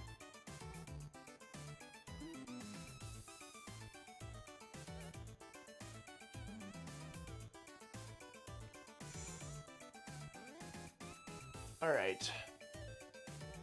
Man, these ones are cheap. They are bending. PTG for days. ABS for the win. I am going to put Klipper on it. I think we'll boot it and make sure everything's working without Klipper. But yeah, we are absolutely putting Klipper on this. Definitely, that is the plan. Huh, I guess there's no bolts holding it in place. Hey, you'll like that, Alien. I mean, that is a pretty solid cover. You can still reach in, sure, down there, but it also has the other cover. You've really got to try to shock yourself to get shocked with that power supply. Okay, so let's go here. Let's get this mounted. Okay. Oh, interesting. It looks like we're supposed to mount the other one first.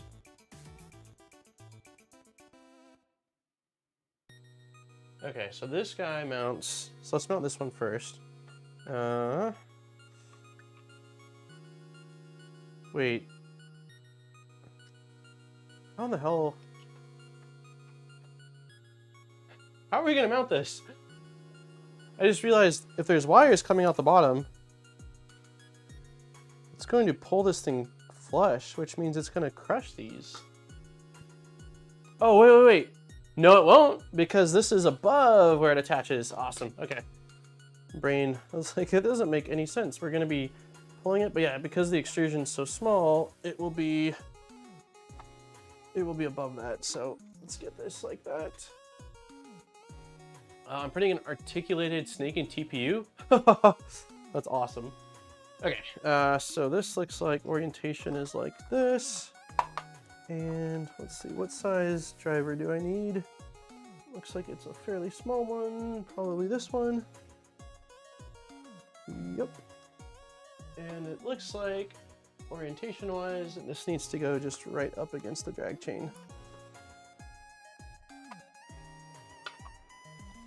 Let's see. It's gonna be a little ugly for me to get these lined up. There we go. All right.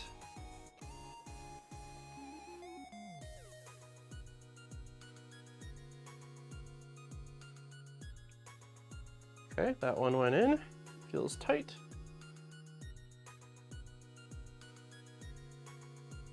For 200-ish, you can get an Ender 3 or a Neptune 3. So a couple of reasons. One, honestly, education.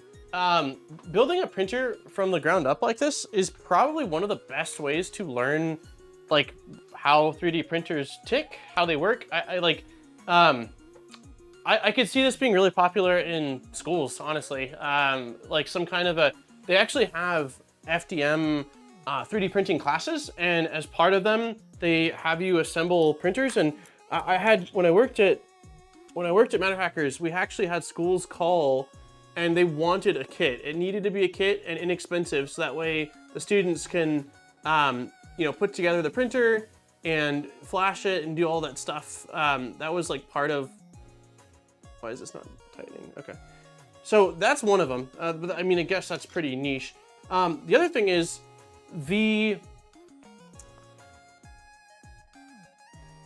well, I'm trying to think, what would be the main reasons other than that?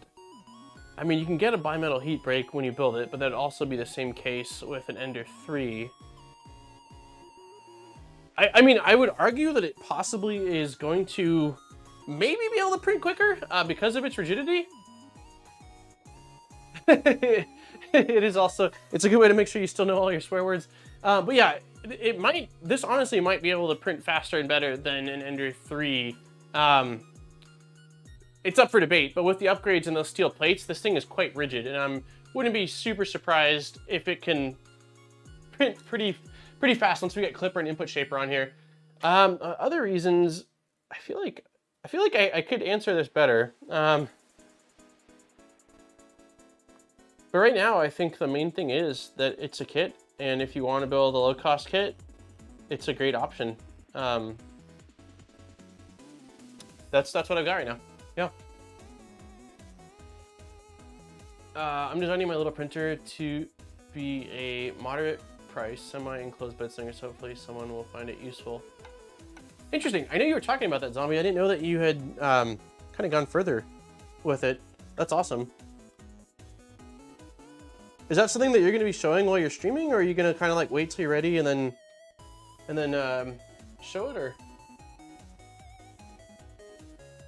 Okay, we got the drag chain. Okay, it doesn't exactly say the height that we need to mount the power supply at, so we'll just go somewhere like that.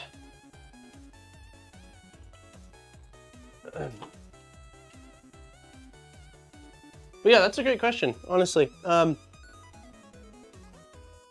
If you don't want a kit, then I don't know that it's necessarily better to go with something like this.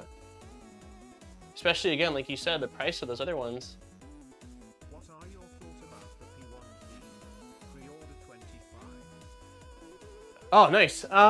Wait, their pre-order's already started? I thought it was on Black Friday, which is not for another day or two. So I've got the P1P here, like right behind me.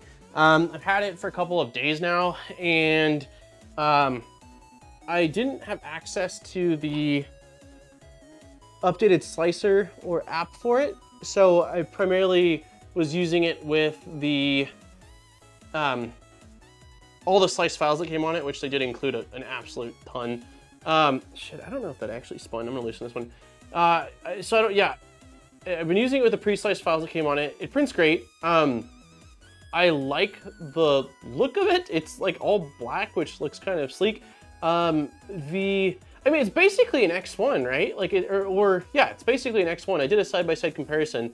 I think it's an awesome option for someone that either doesn't have or want to spend all the money on like going with an X1 or an X1 carbon, but maybe wants, you know, to be able to upgrade down the road. I like that it comes with the powder coated, their powder coated PEI bed is, in my opinion, substantially better than their cool plate or their engineering plate, which is what comes standard on the X1 carbon. So this is their, I'll show you guys this really quick. This is the plate that the P1P comes with. It's gorgeous. It looks great. It's dual-sided. And this is, I had to buy a third-party one for the X1 carbon initially. So I like that it comes with that. It being open means that it's still going to work great for PLA, PETG, TPUs, even nylons. I printed a lot of nylon. These are printed on that.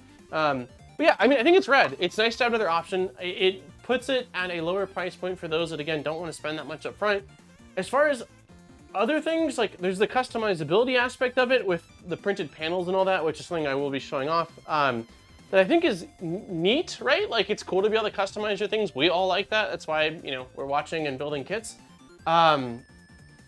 But yeah, I mean, it's basically just a stripped down, lower cost X1 carbon. That's my initial thoughts on it.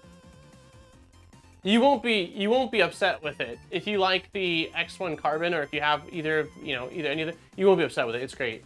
Hey, Matthew, thank you very much for the gift of membership. Adrian, it looks like you got the gift of membership.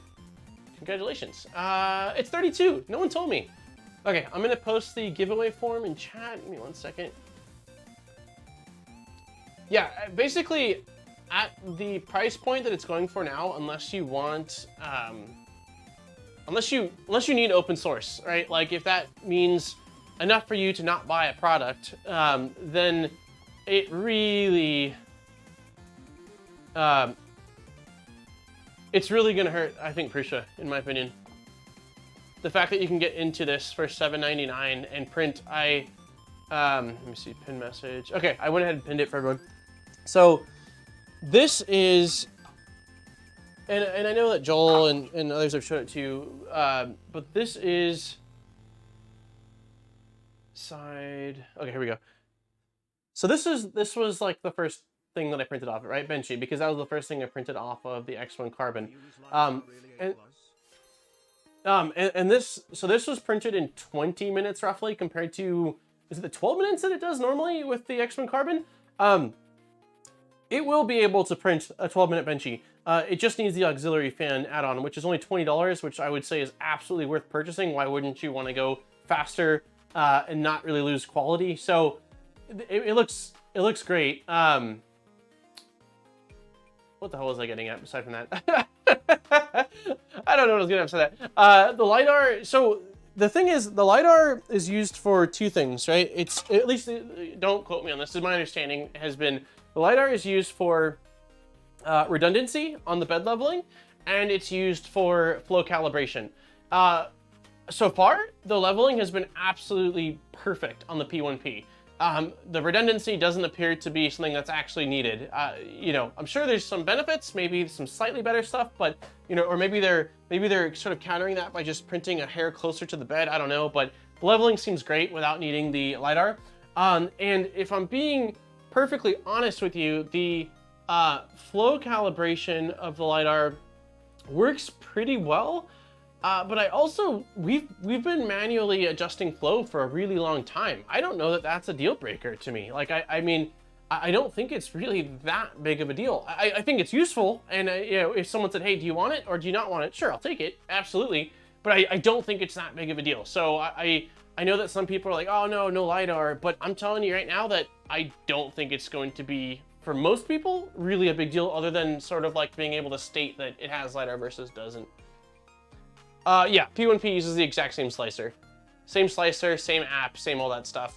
That being said, you might have an easier time using third-party slicers with the P1P.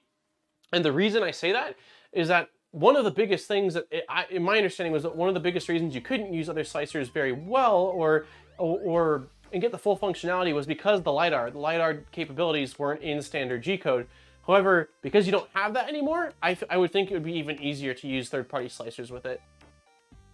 So, I feel like if you care that much about open source, you just build a Voron. The Prusa is so old. I'm glad I sold my Prusa just a few days before the P1P came out. Prusa is aimed for professional use at low cost. Bambu will probably never be at the level of support or have contracts for business use. Maybe, it depends, right? Like, there's no denying that output, like dollar signs, is the biggest important factor for most businesses. Not all, especially not small businesses, maybe, but bigger businesses, like dollars are one of the biggest decision makers. And if someone's able to walk into a room and say, hey, I can create 4 times the amount of parts on this guy as this, and it won't cost you any more, you'll actually save money, that's a huge thing. The downside is that because of Bambu being a Chinese-based company, I know that certainly for certain government contracts, they have to have, it can't be made in China. Or some can be made in China, but the firmware has to be like flashed or compiled in the United States, which they do have a facility in Texas, so Bambu very well might be able to get around that. So I wouldn't Swatch truck, damn it. I wouldn't hold them out from tapping pretty heavily into the professional market. Their software is pretty damn good at using multiple machines, and if they just keep improving on it, I think it'll be great. I don't think the word LiDAR doesn't work well in extruded plates. That is true. I had the decision before the Bambu or LDO Trident. I picked Trident since I had parts I could use, and Trident's an awesome printer, Delmar. From everything I've seen, I mean, I'm not saying that the Bambu is better than a Trident. They're different, right? The Trident's awesome. What else? Of course, who needs full calibration? A Swatch truck? Absolutely. I think some people wouldn't be willing to use the cloud app. So with the P1P, you have to use the cloud app initially to log it, or to basically pair it with your account. After that, you technically don't have to use the cloud slicer, or it's not a cloud slicer, right? It's a cloud sending, like it basically goes to the cloud, then goes to printer. However, if that's not your cup of tea, then you can use the micro SD card. And I will say that this might just seem like a small deal. And then I want to get back to the the poor Lerdge. I want to get this guy built. Oh, damn it, I can't show you guys that well. Okay, I'm just gonna tell you guys then. The micro SD card on the X1 and X1C is on the LCD screen, and I find it a little bit difficult to reach with my thumbs or my fingers. The P1P has it on the very top of the frame. I think it's way more accessible, so I do like that.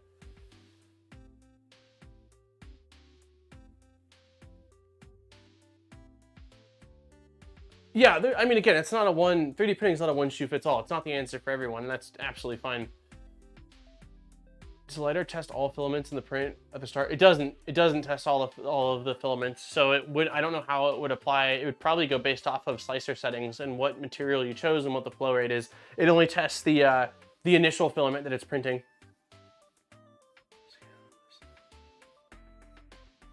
Oh, that's cool. I didn't know that, Beef. I still want a ding Bambu XXL type machine. I'm sure it's coming, Alien. I just don't know when. I don't like the idea of the cloud for a slicer. I want to be able to slice without being connected to the internet. You can slice without being connected to the internet, Rod. That's not, yeah, the slicer works totally fine locally. You can turn off internet, have no internet, that's fine. You just can't, again, the micro SD card aspect of it is the trade-off, is that you can't, without the cloud. Who knows? Maybe eventually they'll offer some kind of a local connection. Maybe they will, if there's enough demand for it, you know. How long is the Lerdge supposed to take to build? I think that Killa said his took about 4 or 5 hours. We spent, I think, 5 hours last week, and we're at 1.5 hours today. So if you minus all of my rants and talking, probably about 4 hours.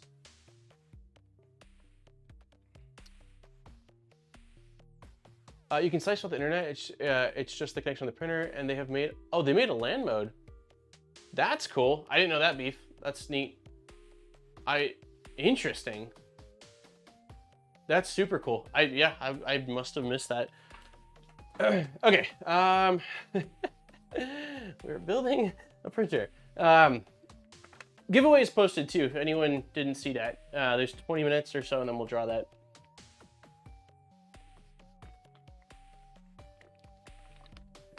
All right, so now we are going to be assembling the mainboard housing, which, where did I put? Oh, here it is.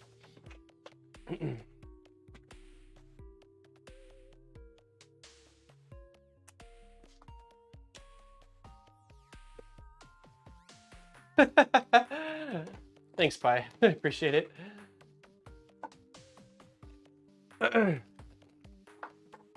They currently, I read that, having upload to the cloud to then download it again is silly. I'm sure there's reasons for it, Alien. I'm sure, I don't know, I haven't looked at the fine print, but I'm sure that there is something that benefits their, like maybe their AI is being trained, or I don't know. I don't know all the details, but yeah, I agree. I can't say that that's my biggest, I can't say that's my favorite feature of the printer, that it uses the cloud.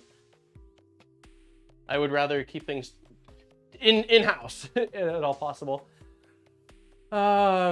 Yes, it takes the amount of hours and plus the distractions, which I mean, I enjoy the distractions, right? Like if we were just gonna be building, like that's no fun. Like anyone can build a printer, but to get distracted and talk about a bunch of things that are not related, no, that not everyone can do.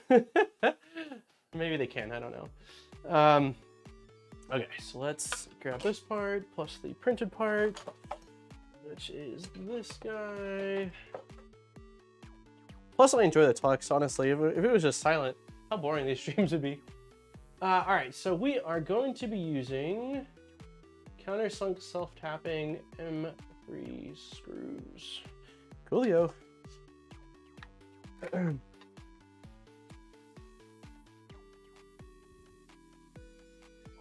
see.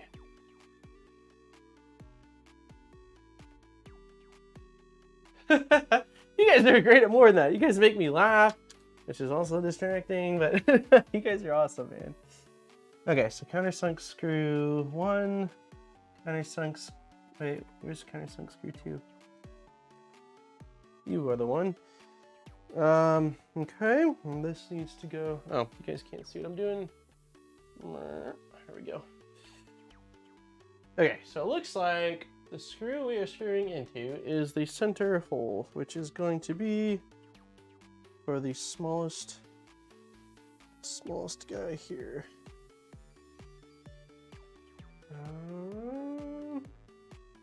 Driver check.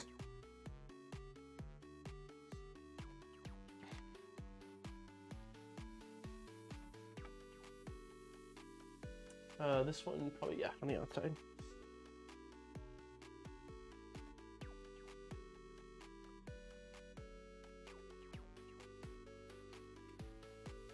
Yay, we have a backplate. As a brand new developer who knows nothing, I think there are multiple reasons, but I bet it boils down to one. It's cheaper to develop one method to connect things rather than develop two things, and if the one thing works in all situations while the other only works locally, that's why they pick cloud. Huh, that's interesting. Yeah, I'm sure, especially cloud makes it work everywhere, but LAN means it only works locally, so they went the route of least resistance. That is why I imagine LAN is coming later. If they release without cloud, it will bring many more people over. I know that like there are certain people where that is just a absolutely not, won't do it. And that's fine. That's their, you know, they're right, I guess. But yeah, I think that if they do release a LAN version, then that will certainly bring over some more people. Okay, we need M3x16s. M3x16s. I think these are the 16s you are. 1, 2, and 3.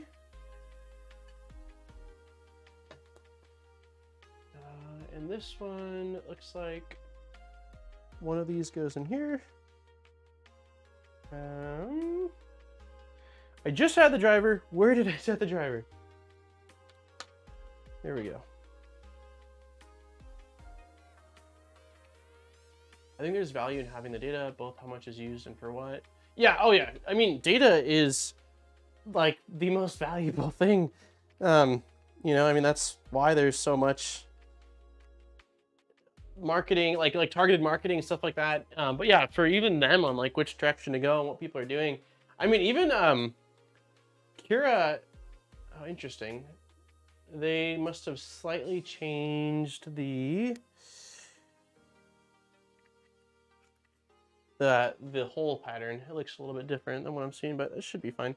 Let's see, flip this around. Yeah, even Cura collects data. I know that because I remember Ultimaker telling me or us like how the average size part roughly that most people are printing. I mean, I think it's opt-in, so there's that, right? Like you're letting them do that versus it, you know, maybe do. Well, you're probably opting in too. To the, I don't know. I honestly haven't read the EULA. If they release a version that's fully featured, especially with local firmware update, I think it'll be sealed for a lot of people. Yeah, I agree. Yep, school. This is why Prusa bought Printed Solid. Yeah, I agree completely. I know that Prusa wasn't doing, God, why can't I think of what they're called right now? Purchase orders. Prusa wasn't doing purchase orders, which is the primary way schools and government also purchase. They don't pay like, here's our debit card. Most of them are using purchase POs, and then the purchasing will pay after. So yeah, I mean, it was a very strategic move that made a ton of sense. All right, we are getting our main board out. That's exciting. Let's see, this guy just drops on like this. Maybe?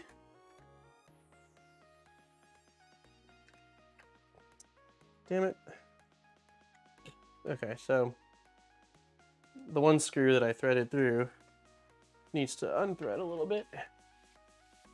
Oops. Yeah, the other one. Data is the new oil, I agree. All I'm saying is that you can learn a lot of information when the printer constantly is reporting back to the cloud. Call me nutty, but even if it is just for internal purposes. I think a lot of people feel that way. Alien. I've never been like, I mean, I get it, like a certain extent, of course I want my privacy, but like my life is pretty much online. So I'm probably not the, the best person to argue privacy or not. But yeah, I mean, I'm sure my brother is much more like that, and I'm sure he'd feel pretty much the exact same way. So, and a lot of people are, and I, you know, I get it. My mom's that way too. She very much so is, you know, feels like that. I'm not saying that everyone should have access to our info. I'm just saying I think that I lean a little bit more to the point of like, oh, all my stuff's out there because of the fact that my life is online. So, yeah. Why are you not going through?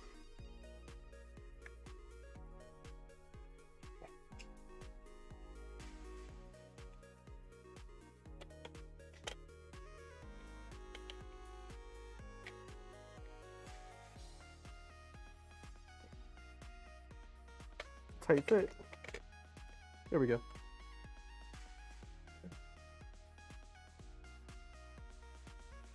I think telemetry is just useful for development. For instance, you want to know if you're putting in the equivalent of thousands of dev hours in a feature to one uses. That's a problem. Yeah, I mean, there's a ton of uses for it, right?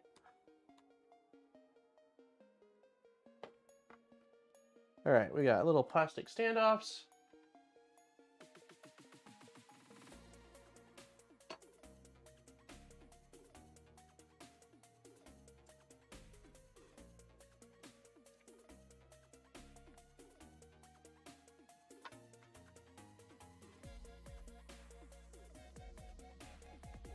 I really like this Polymaker red. It looks awesome, especially against black as a sort of accent to it. Really pops.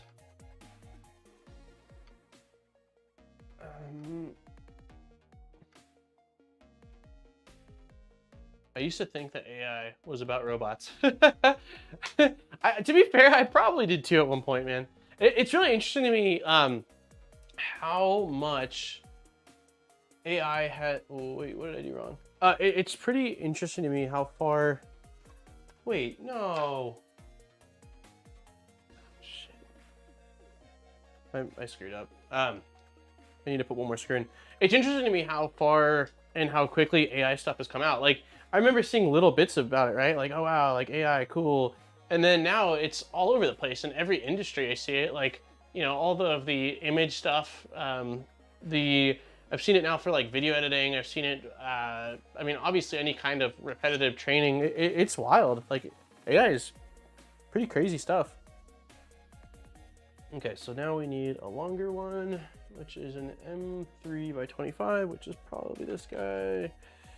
It is. And then we need our shorter one of you, and then a nylon gasket. Okay. Can I do this without screwing everything up? That is the question.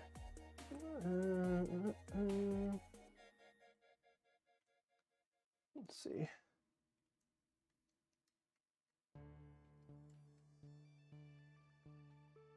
Ooh, maybe. Maybe we can. Okay, let me put all of these, put all these other guys back on.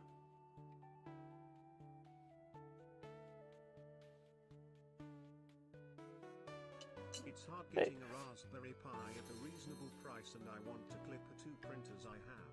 I am considering flashing one of my printers, any Cubic Mega i3S, to not worst. Thoughts? Hey, Thiago, thank you very much for the $10. So it's hard to getting a Raspberry Pi at a reasonable price, and I want to Klipper two printers I have. I'm considering flashing one of my printers, Anycubic Mega i3S, to nuts worst thoughts. What? So I don't actually know what that is, and based off what you're saying, it's making me think that you can flash the board and it's able to replace what the Raspberry Pi is doing. Is that true? Honestly, if you're looking for something that will work like Raspberry Pi that's affordable, the Pi 4B and CB1 adapter from Big Tree Tech would be something I'd consider looking into. I got a hair in my mouth. Let me see. What did you call it? You said it was called... Yeah, the CB1 Pi 4B. I'm running that in an Ender 3 over here, and I've had no problems with it. So they've pretty much ironed out all the CB1 issues that are the pain points at launch. I know, yeah, Zombie's saying pick up a $30 laptop. Any laptop, really, you can get some pretty inexpensive ones, and they're substantially more powerful. I know some people are also talking about, I want to say almost like, are they running it on TV boxes, running Android? But certainly like really inexpensive computers. I've got a T30, I think it's a T30, and I've had it running up to, I think, 3 without problems, and that was really inexpensive. But I'm curious to see what that's worst is, unless that was a typo. I don't know what that is. Klipper. Oops, I spelled that wrong. Oh, interesting. Is that a new... Let's see. So this is what you're talking about, it looks like. Nuts versus i3 Mega Chiron hybrid firmware.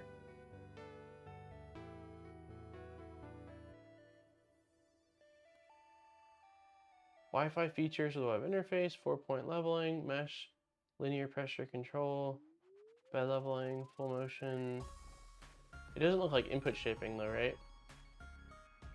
Okay, so this looks like it's, again, like a community developed Marlin, but not vanilla Marlin. They've added some features and stuff. Honestly, I would look at probably what Zombie was saying, which is an inexpensive laptop. Like, let me see here. Let me see if I can find...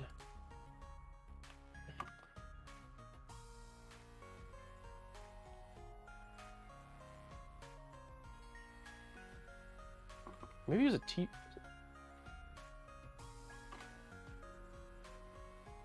Okay, these are more expensive than I thought. But yeah, I mean, an inexpensive laptop, or the Pi 4B from Big Tree Tech. You can get... Is it on Amazon yet? I don't know if you're in the States. I know Amazon's not as good everywhere, but Big Tree Tech, Pi 4B. Yeah, so they've got... if you're in the States, like, this is the adapter board. Wait, that's expensive. That is really expensive. I think the adapter board, when they sell it officially, is substantially less than that. Big Tree Tech products. I think you get the board and the CB1 for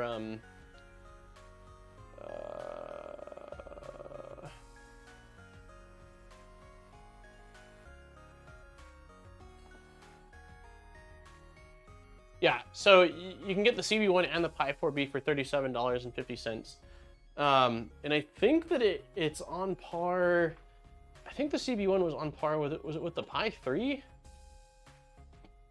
So I would imagine you could probably run 2 printers off of it. I haven't tried it personally, but I mean, I think that's a pretty solid deal if you can't find a laptop or something locally.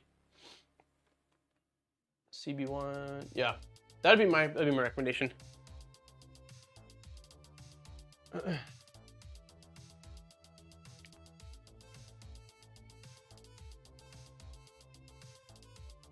Is Klipper that much better than Marlin? So the main, here's my thoughts, right?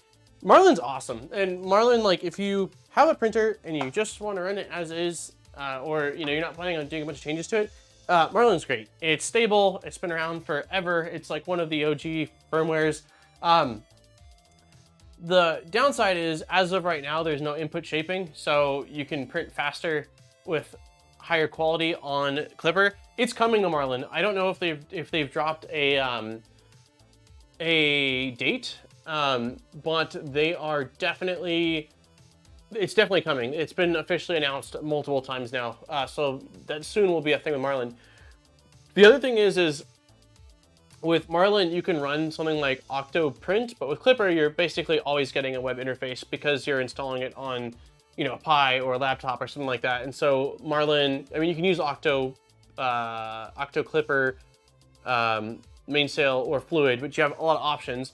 Also, probably one of the biggest factors, in my opinion, is that to recompile, like, you don't have to recompile your firmware. So in Marlin, you have to, like, let's say you install something, you can't make very many changes from the printer itself. You have to go into VS Code, pull up the Marlin configuration file, make your change. Then a lot of times you have to save the change, put it to a micro SD card, flash your printer, just to discover that didn't work, try changing a new value, transfer back and forth. Well, because Klipper is all web interface and it's just a config file, which is a TXT file, you can just edit your config from the browser, click restart, takes a couple seconds, and then you can test it out. Nope, didn't work. It's a much quicker and what's the word? Convenient. It's more convenient, substantially more convenient if you're modding or changing settings on your printer. On top of that, I haven't used Marlin. I haven't configured Marlin in quite a long time from the beginning, from scratch, from vanilla Marlin. But Marlin's added so much that going through the config the last time I did was a bit overwhelming. There is just so much stuff in there. While with Klipper, it's a cleaner interaction, really. I think that's really the main thing. Marlin's powerful though. I mean, Marlin works with lasers. Marlin works with CNC. No, maybe it doesn't work. I think it works with CNC. Marlin works with IDEX. Like, there's capabilities built in that you can use mirror mode and duplication mode, while Klipper doesn't have that functionality yet. So there's certainly pros to both. And I think that once Marlin implements Input Shaper, a lot of people will have less of a reason to use Klipper. That's definitely the biggest thing, is speed without loss of quality, without loss of much quality. But for someone like me, and for a lot of us that are constantly fiddling with our printers and like to change things and do this, it's just incredibly convenient. Macros are also a really cool thing in Klipper that I think is a huge, huge plus. Being able to assign certain G-code or even Python to a button that's in your interface to have your printer perform a certain action is really powerful and really cool. Okay, yeah, if you have not, yeah, hopefully that answered, hopefully that was answered some of the questions. I've gotten that question quite a bit, and so when you asked it right now, I was like, I need to give my opinion on it because I haven't really been able to fully. So, does anyone know if he bought this as a kid or if this was sent to me, Jeffrey? They contacted me. I think I mentioned it on the first stream, but yeah, they contacted me 2-ish months ago for this. Clipper's still my preferred. I changed this thing so often with Marlin, I'd be spending hours. Yeah, I went back to Marlin for a printer that I needed to test some Marlin stuff out with, and it just wasn't fun. Like, it works great for just the printer. For a lot of places, you don't want people screwing around with the config. That's dangerous, right? So set it, here it is. But for those that are like pretty heavy hobbyists, like Klipper, it just gives you get the keys to the car, but you also get like the ability to pop the trunk and see what's under the hood and pull things, which can be awesome, but can also be dangerous. So I'm gonna go ahead and remove the pinned link. Anyone that's here, I'll give you guys like 2 more minutes. We're giving away a spool of Polymaker filament. The form is pinned in chat. I'm gonna remove it in like 5 seconds, so click on it now if you have not, and fill that out, and then I'm gonna close it in like 2 minutes. So 5, 4, 3, 2, and 1. Okay, unpinned. Let's see how many entries we got. 54 responses so far. Hey, we've got 73 people here. Awesome. Yeah, if you guys are not, enter in for the giveaway. Also, if you've not hit the like button, please do. It really helps the channel out. And my target in my head now is if we can get the videos to hit 100, or the streams to hit 100 likes, that is awesome. Are you going to print it at least once with the official Lerdge software to see how it's advanced over time? I don't think that's a bad idea, Beef. I very well can do that. We don't necessarily have to flash Klipper on it today. We can get it just up and running, and then I can run a couple prints, see how it goes, because it's definitely I'm sure changed. I haven't touched it since probably 1.5 years ago or so, and it's evolved quite a bit. So yeah, I do think it would be worth checking a look at it in its stock form. So okay, all right, I'm gonna give everyone another, I don't know, 20 seconds, and then we'll do this. Yeah, I really want to get this thing printing. I think after this giveaway, I'm just gonna like, I'm gonna focus. Let's see, where's the long screw that I had before I went on my rant? There was a long screw. I measured it. What did I do with it, guys? Did I lose the screw? Okay, I would have gone over here. I ranted over here for a little, damn it. All right, there's a long screw I need to find for the last standoff. It's gotta be on here somewhere. Okay, so we've got 55 responses. Let me go ahead and grab these.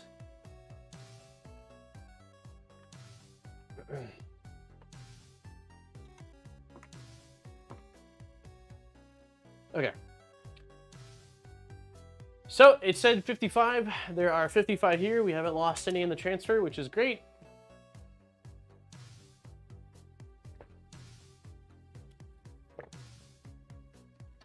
Yeah, I hope you print with the Lerdge software. If I get one, I probably won't go Klipper because I don't have a spare. Yeah, I can do that then. I can definitely do that then. Yeah, no problem. That's a good point. The bed size is the same as a Prusa Mini or a Rat Rig, which is 180 by 180 by 180. That sounds right. Okay, let me go ahead and shuffle this. Good luck to everybody. Massive thank you to Polymaker for being awesome, sponsoring our streams every single week. Again, it's for a spool of Polymaker PLA, ABS, PTG, or ASA. Any color, as long as it's not like a carbon or glass filled. And I will, unless I talk to you on Discord, which has happened quite a few times, oh geez, hiccups. I will email the winner later on tonight, and that way you can choose your filament. On that note, good luck everybody, and we're off.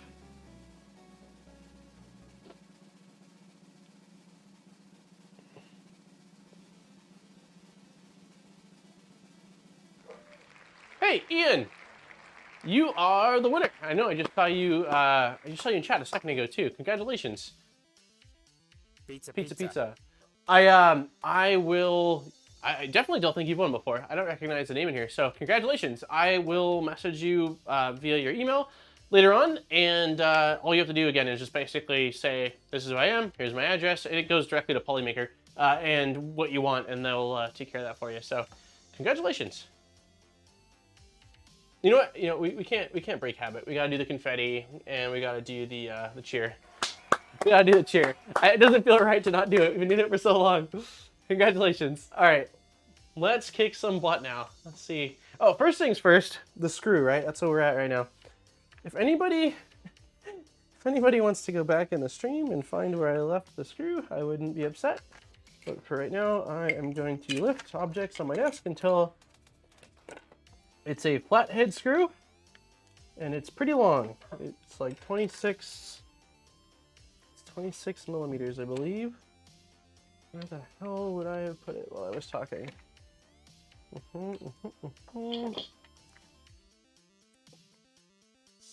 So annoyed with myself.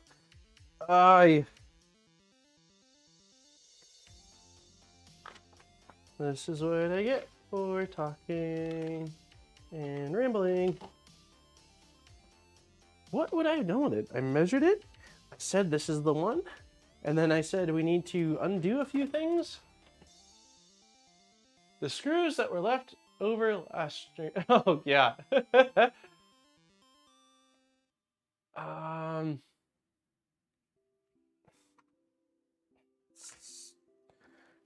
Such a goof. Such a goof. All right. And it needs to be a. All right. Let me go to the garage really quick. I might have a flathead. Flatheads are like the ones I have least of. Most of them are like button head and stuff. All right, let me see if I can find something else. If anyone else goes back and stream and sees where I'm magically holding it and then I put it in my pocket or throw it somewhere, let me know. All right, let me go ahead and mute micro.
Anybody find it?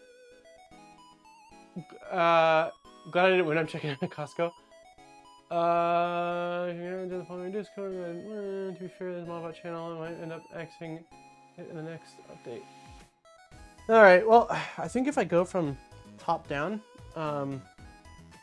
that might work as well, and I can use a slightly. Oh! Are you kidding me? Are you kidding, Alien? Before you go, dude. That's the screw. I started putting the screw in and got distracted mid. Oh my god. That's so stupid. Oh my god. Well, never. Oh, I got nothing to say. I don't know. Anyways, have a wonderful Thanksgiving, Alien. Oh my gosh. Of course that's where the screw is. The screw, oh my, couldn't be closer to where it's supposed to be. It's ridiculous. Yeah, I am screwed. I can't freaking believe it. I had started installing it, got distracted mid-screw install, and here we are. Insane. Absolutely impressive. Like calling someone on your phone to look at your phone, yeah. Yeah, basically like the equivalent of, have you seen my glasses and they're on my face. That's a new one. That's the first for me. Okay, so now we need our other. Let's see. I'm gonna back the camera off a little bit, and I think go up a little bit. Yeah, that was very silly. Not my proudest moment. Not my proudest moment. Okay, so the side that goes into here looks like it's going to be this side, and the side that goes into the heated bed is this side. Yep. I will say I like their bed. I don't know that I've seen this before, where the power has an actual terminal on the bed, and the Thermistor has a port. I don't know that I've seen that. It's kind of clean. Okay, so we countersunk M3x6 screws, which are gonna be probably these little guys right here. That was ridiculous.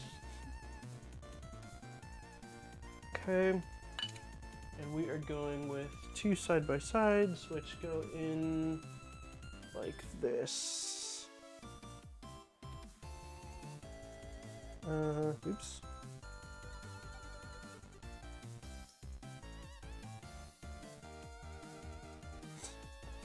Such a goofball thing. Yeah, I found it. Jose, it was halfway installed in the where it was supposed to be. I lifted it up to like analyze it and saw the screw halfway sticking out. So apparently I started installing it, got caught on a tangent, and then thought that I lost the screw, but it was actually where it was supposed to be. I just didn't finish the job.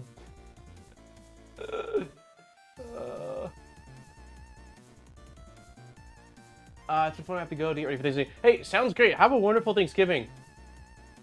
I'm excited. It'll be our first, I mentioned our first Thanksgiving without family, but it'll also be our first Thanksgiving, cooking Thanksgiving, even if it's just for us. So it'll be fun. I'm really looking forward. Yeah, I hope you have a great Thanksgiving, Caitlin. Thanks for stopping by.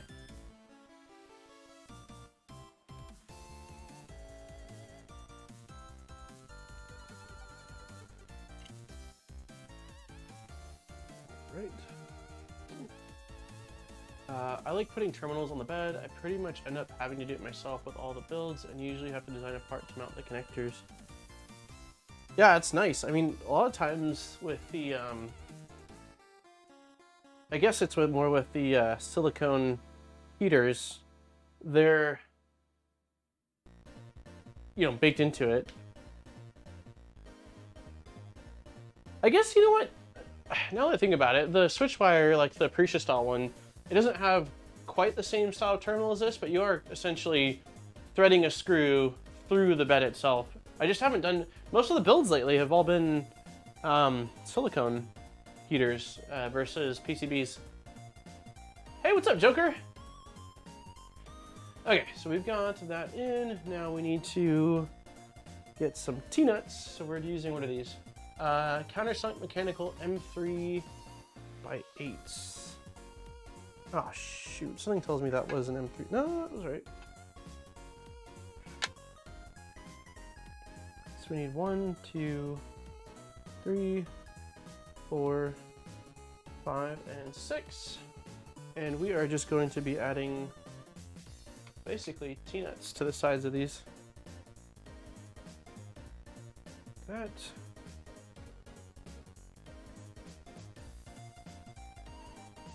For everybody that, I know that there's, not everyone here is in the States, but what's everybody got going on for Thanksgiving tomorrow? I come from, like, my family is quite small. Like, my mom's side of the family lives in Europe, and so, they're over there. And then my dad's side is quite small as well. We don't actually talk to most of them I've mentioned it before, but, like, I don't know, stuff that predates me. So it has pretty much most of my life just been my brother, myself, my mom and dad, and then, the last 7 or 8 years, Aaron.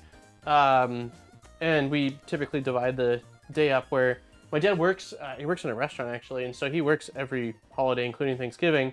And so, which has worked out pretty well. We do sort of like a breakfast, or not breakfast, like a lunch Thanksgiving over there, go into our food coma, you know, recover for a little bit, take a nap over at my parents' house, and then go over to Erin's family's house, and then, you know, do like a second Thanksgiving there. And hers is, or was, you know, often much bigger than mine, because she's got two siblings, and they've got their well, husband and girlfriend.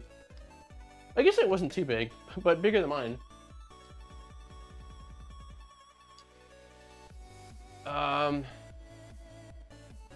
Working like every day of the week.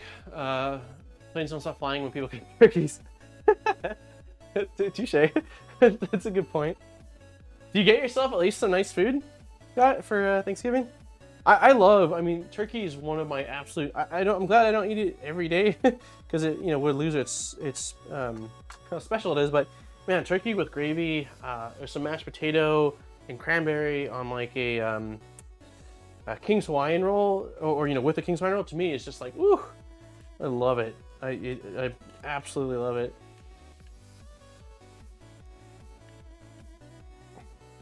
Come on, T-Nut. Oh, dude. Seriously. Okay. Last T-Nut's being a jerk. That's fine. Let's try the other T-Nut. Or maybe it's the screw.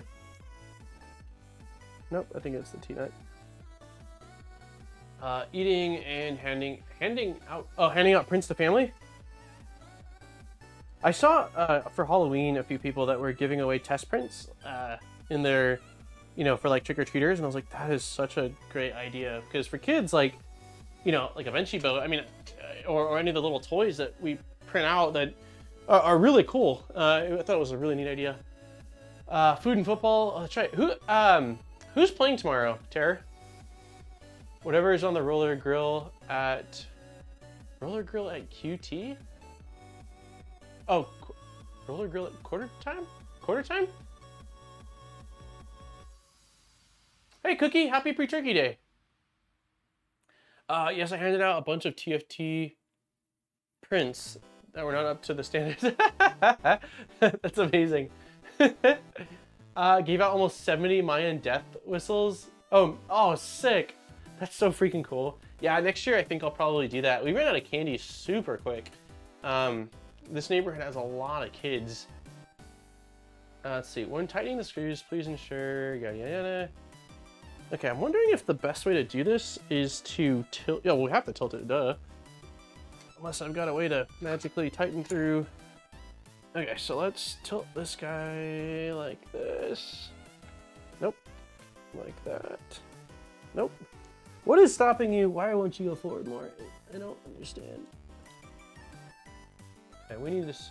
We need some support, it seems. Let's throw my crimper case.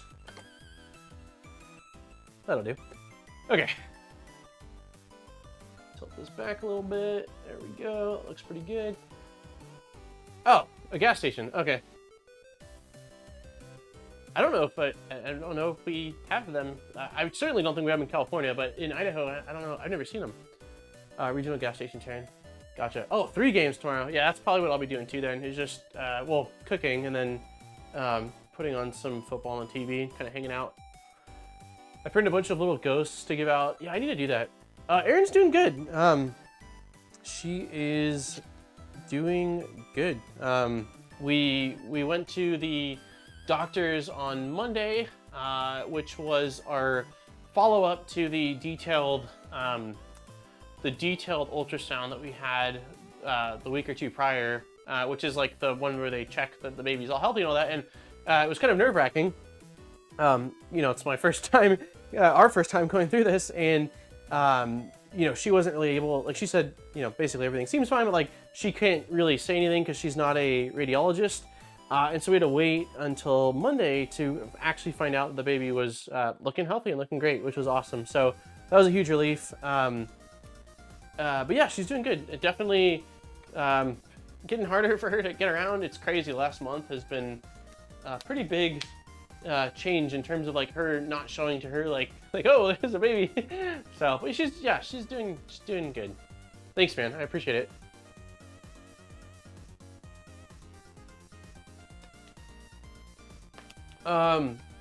Booty, gotta go to sleep now. Have a good day. Hey, thanks for hanging out, man. Have a wonderful night. Have a good night's sleep.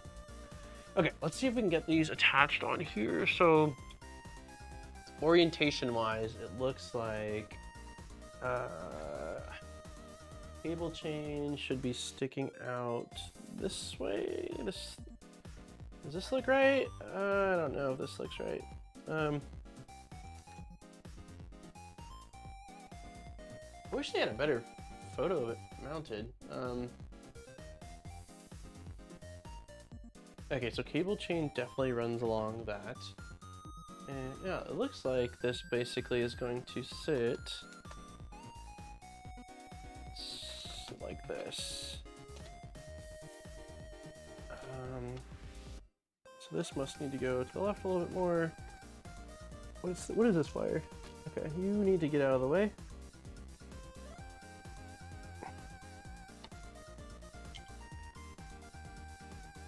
Okay.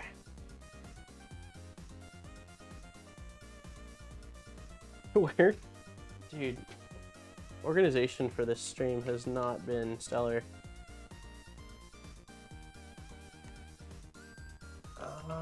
Okay. Something's off.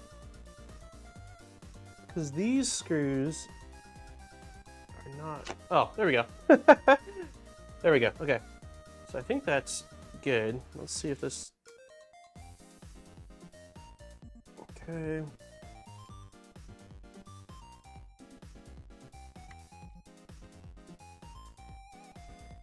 Let's see. Are you doing direct drive or Bowden? So the stock setup is Bowden. They did send me a direct drive upgrade though, but I think with the direct drive upgrade, one, you're putting a lot of weight on the X gain tree because it's a full-size motor, and I don't have any of the smaller motors that looks like would work with it. And two, I think you lose the filament runout sensor. So I'm gonna stick with Bowden for now. The only upgrades this has is metal parts instead of plastic for like the three big, I don't know, aluminum pieces that kind of add rigidity. And then it's got a bimetal heat break instead of the PTFE lined one, which is $22 in upgrades total for the aluminum as well as the bimetal heat break together. So not a whole lot. Like pro tip, for now and like 1 year after the birth, she's always right. You're always wrong. Go build a printer. We've been together for coming up, well, for basically 7 years as of right now, so I know the drill. Pick and choose my battles wisely. I'm also not afraid to admit when I'm wrong. It turns out I'm wrong more often than I think. Oh, hey, cool! I just realized something, guys. I was wondering what these parts were. So this is what Killa was talking about. So when you buy this, if you don't get the upgrades, it comes with these. And these are, so this is the mounting point for the X carriage. This is your beds frame. Sorry, I know it's not really in focus, beds frame. And this is like what connects the extruder and X motor to your X arm. And these are machined out of, I don't know what they are, but they're not metal. They are not a metal. And so when Killa was saying, yeah, the rigidity on this is like the Prusa Mini, I was like, wait, the Prusa Mini doesn't have very much rigidity at all. This was definitely more rigid. He was like, well, the parts are plastic. And that's when we realized, okay, these are what it comes with stock. So I would certainly say for $20 to get these in anodized aluminum, absolutely worth it. That is something I would recommend to everybody. So, let's see. You could probably put a Serpa Mini on it. Yeah. Oh yeah. You probably could do something like that. LGX Lite with XG. Hey, Scott, question for you. I know you were running or have been running or are running the ERCF on the Mercury 1. With the build that I'm doing, which is the EVA 2.4 with the Orbiter 2.0, Revo V6, and the clicky Petsfang. What like is there a special modified version of it that's needed to be able to run ERCF? I don't really know what I thought there's some kind of encoder that needs to be housed in the hot end.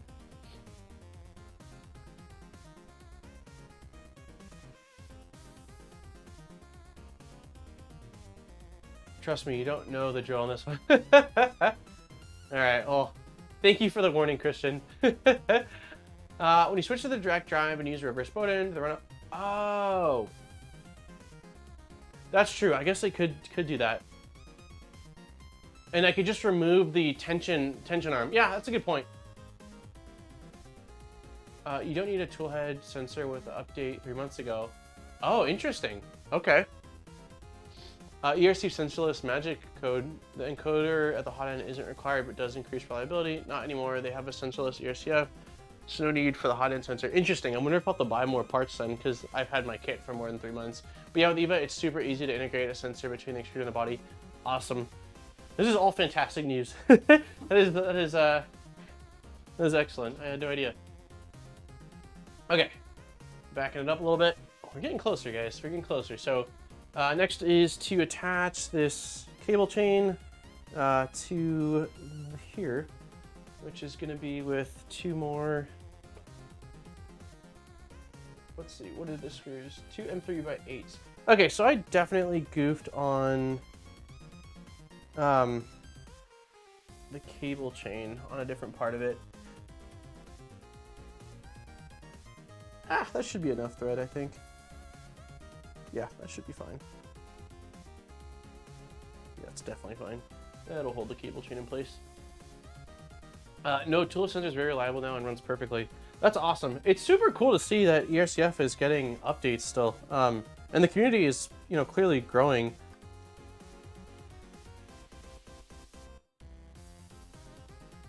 Same parts and config, just instead of homing the filament, you manually configure it. I just can't figure out how to get the sensor sensors working. It still thinks there's a sensor and the documentation is 0 info. I'm sure either the Boron Discord, or if there's another Discord specifically for it, would be more than happy to help. Okay, so we've got that. We're going to drop in the LCD screen.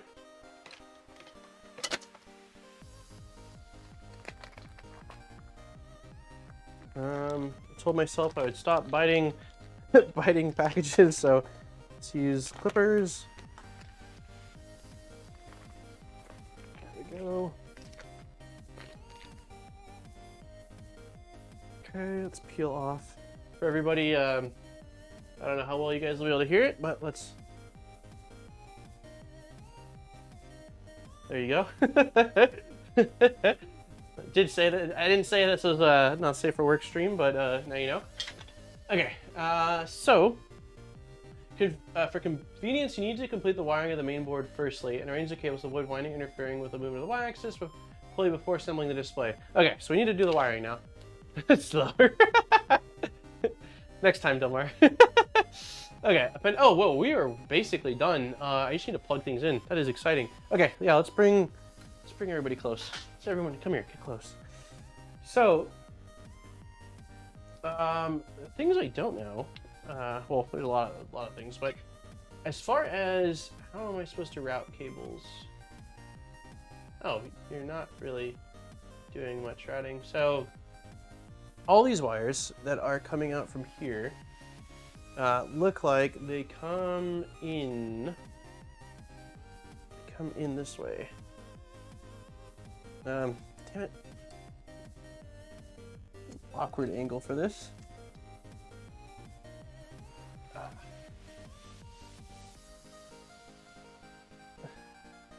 I get the peel thing a little bit. Not the ASMR aspect of it, but like it's pretty rewarding. Like it's like, I don't know, you've officially broken the thing in.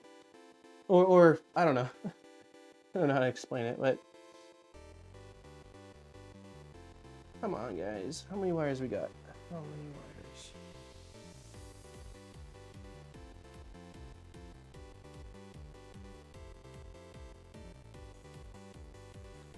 Okay, I think we've pulled all of the wires through, except maybe this one. Cool. Okay, yay, we did it. So now we get to plug things in. So we've got, let's see. Things are labeled actually like really nicely on this board, which I am thankful for. So this is X, and I'm assuming it's X end stop. I say things are labeled nice, and these are probably the end stops. Let's see.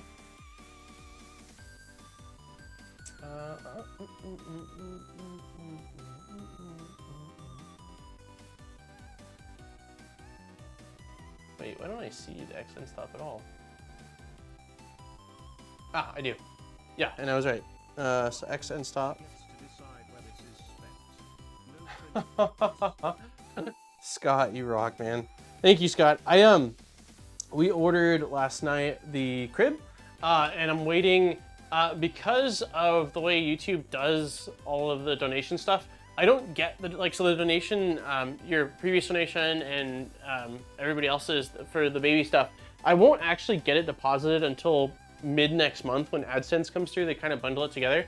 But yes, I will let her pick anything off of the registry. I know that there's a rocking chair that's on a registry that she's been talking about a few times, and so I have a feeling that once we get the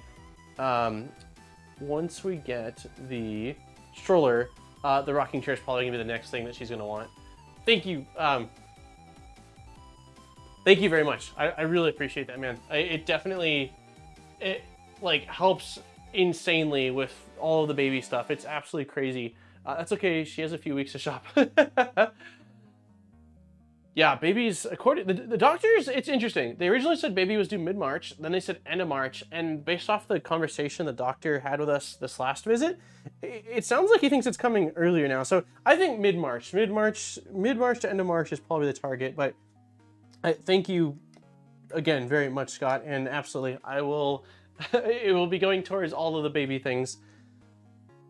Also, thank you to everyone else. Yeah, anyone that's donated in the past, and towards the baby stuff, but just in general. And we've received a couple of items from the registry. It was requested a couple times, but definitely last week, that the registry be made public. And so I wasn't originally going to do that, and I did end up posting it as a community post on the Modbot Army channel. I didn't want to do it on the main channel because it made more sense since the people that have asked for it have been in the streams. And so I did post it, and there were a few that arrived, and I have reached out and said thank you. And then there was a couple that didn't have notes or names or anything. So whoever mystery Santa Claus is, thank you from Aaron and I, and future baby Jackson. We really appreciate it.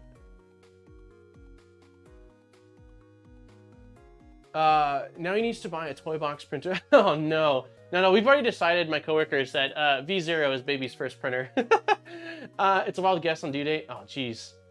Yeah, it's gonna be interesting because their parents want to fly out to be here for when the baby gets here, and I'm like, I don't know how we're gonna be able to do that. Like, they're gonna have to call off work and grab a flight out. So it's gonna be interesting with getting family out here. First baby's more often than not late. Interesting. Okay. V0.6. Yeah, I have no idea. I'm hoping that by February we have all of the things done in the room that we need. Aaron's going to visit family in California in January. I'll be staying here to take care of the dogs and just work and stuff. But she's going out there for a baby shower, and we didn't want to get tons of things ourselves because we don't know what people are getting for the baby shower, and then we'll figure it all out. So I hope the plates. Hey, you got us the plates, Christian. Thank you very much. We did. That was one of the ones where I was like, these are awesome. Aaron actually took the plates out of the box and instantly slammed it onto the countertop.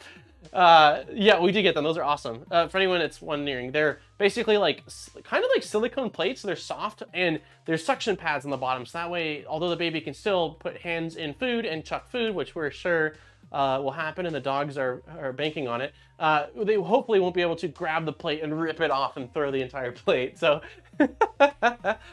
yeah. So the V0 will be hell for that baby to assemble.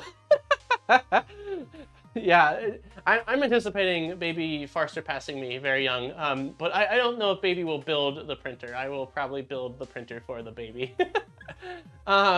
Yeah, I do have a full-time job. Yep, I always, other than for small spans of time throughout YouTube, because I've been on YouTube for like a decade now, I previously I worked at Matter Hackers from 2018 to 2021.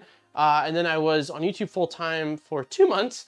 And then I've been working for Lightburn. So, well, I'm wearing the hat, ironically, but, oh, wrong side, this side. So Lightburn, the laser software company. And I do pretty similar stuff to what I do on my YouTube channel. I make technical videos. So how to use the software, how to set it up with different lasers, very similar to what I do with 3D printing, but for lasers for them on their channel and internally as well. So yeah, I work Monday, Tuesday, Wednesday I'm off for streaming, Thursday, Friday, and Saturday. That's my work week. So hours are semi-flexible. I put in a lot of random late night hours because I'm a weirdo and I focus at vampire hours. But yeah, I do work full time there. I started off at 30 hours when I got hired on, and then I really enjoy it, and the team's awesome, and I'm learning a bunch about lasers, and so I upped it to full time with them. So yeah, I do.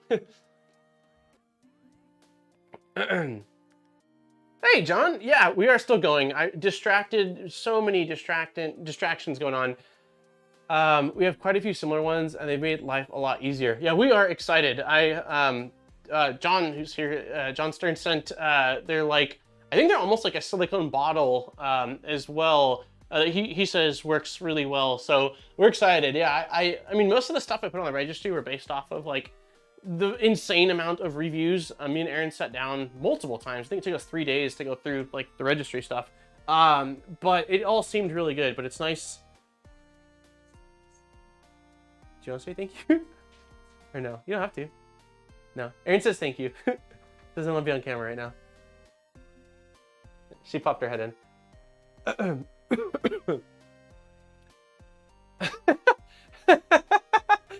That's hilarious. They are silicone boob bottles. They're meant to feel like boobs. We haven't opened them yet, but I'll have to open them. That's hilarious. Yeah, they look, I know they're squishy. Oh my god, that's hilarious. Almost midnight here, 10 to bed. Hey, thank you again, Christian. Have a wonderful day, and again, thanks for the plates and hanging out and being awesome. I really appreciate it. You should join on Fridays sometime. Wait, what's on Fridays, Zombie? Do you get shipped large lasers, etc. for videos? Where do they go? Yeah, they do sometimes. So I have a Galvo laser and a few diode lasers and a few other machines as well. So yeah, they do go here, which is awesome because at the last place, the lasers were in my living room and it was very interesting for a few months. But now here we have a garage, so I have like the ability to vent things outside much easier. But yeah, they do come here a fair amount of them. Like one of each category we try to, but yeah, they do. So it's really tough to have someone else shoot video and send it. It's just difficult. Like it's very, very difficult. So okay, let's get back to wiring here. So let's see, we've got extruder, which is, you're the extruder motor. You are the extruder motor. You are not the extruder motor. You are the runout sensor for the extruder, which is going to also go right here. Green wire. Let's see, what else do we have here? Okay, so this is toolhead stuff. So we've got white wire would be thermistor, which is, let's see, bed sensor, hot end sensor. Yep, that is you. Everything is labeled awesome on this. On a table without an enclosure. LDMU. Do you operate lasers on a table? Thank you, Beef. Do you operate lasers on a table without an enclosure and people walking by? I operate lasers on a table without an enclosure, yes. Not with people walking by. The garage is always closed, other than enough for a exhaust hose to go out. And I have like actual good diode laser glasses. The ones that ship with a lot of them are a joke. A lot of times they're not rated remotely close for the laser. So Amazon sells a pair for like $30 or $40-ish for diode lasers. Galvo would be the exact same way. Galvo don't have enclosures typically other than industrial ones. And it's the same way. For that one, I don't even open the garage. I have a like HEPA filter system that basically, because you're not cutting with the Gato, you're just engraving. It does a really good job of sucking up the fumes, and for that one I have a separate pair of glasses that are rated for it. And the only person that's ever home with me, dogs aren't in the garage ever, the only person that's ever home with me is Erin, really, and she knows not to go out in the garage when there's lasers running, so, yep. Let's see, I gotta go have a great, hey, thanks for hanging out, Remy, have a wonderful Thanksgiving. How else are you supposed to burn a venue's table? Oh gosh. I need to watch that. I saw the picture of it, but I haven't seen Tom and Stefan's, the hot mate? Nope, that's not right. What is their podcast called? It saves a lot of money. God. Okay, what else we got here? So, that's weird. Why does this...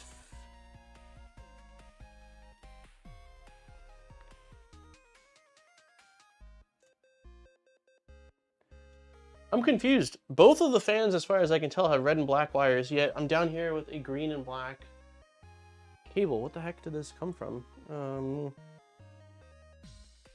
Oh! I am a super goof. That is because... that is not...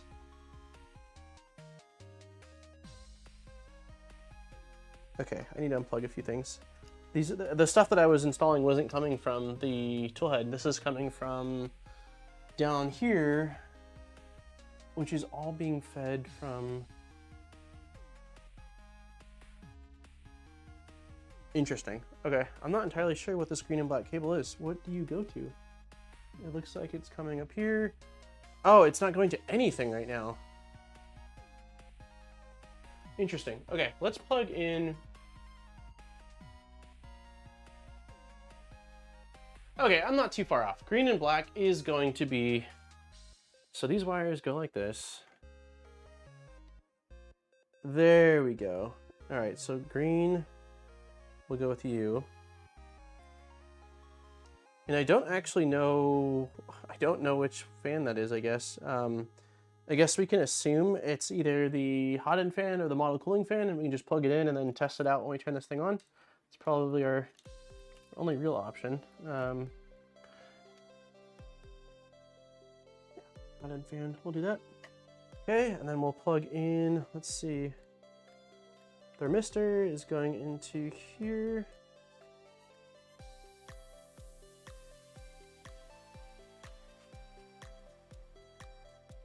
Well, things are nicely color-coded, I guess. So that's kind of cool. Oh, you guys can't see, dude. You guys just looking at my... Yeah, looking at my hairy arms.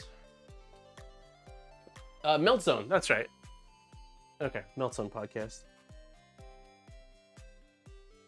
Yeah, I know that I saw in their title that that was one of the topics that they covered in this last stream. Or not stream, their last podcast. I enjoy those podcasts a lot, actually. They're just nice to have on when I'm... Oh, shoot. How am I going to run this? I guess it doesn't have to go in the cable chain, because I don't think I have enough... Yeah, I definitely don't have enough wire to have that go through the cable chain. Interesting. Well, we'll put the... sensor for automatic bed leveling off to the side, because I really only got that for Klipper. We're going to try the manual leveling that they want you to use with it. Okay, so I wasn't wrong. I was correct. So this is going to be the hot end.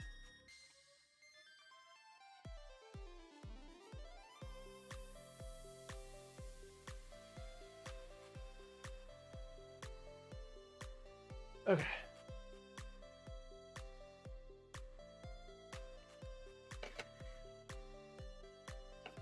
The podcast is really nice because of the weird extra neutral. It's very hard to work with all the different European cultures. Yeah, I mean, oh no. Oops.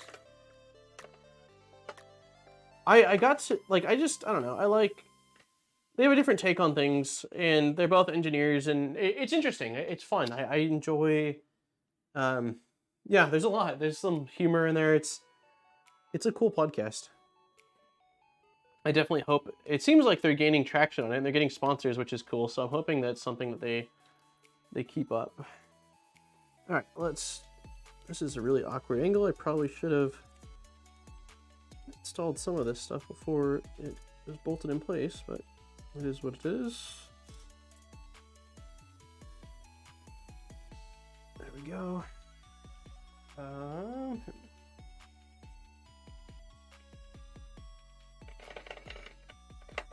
Okay. Is it because you were the wrong size, or is it because you're struggling because you're a weak screwdriver?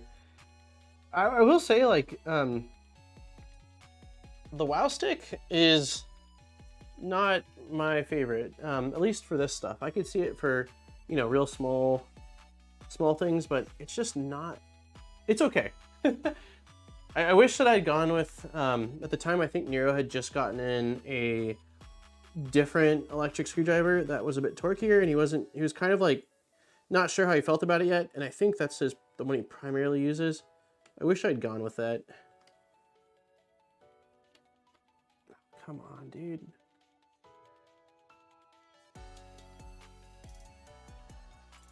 Yeah, super awkward angle.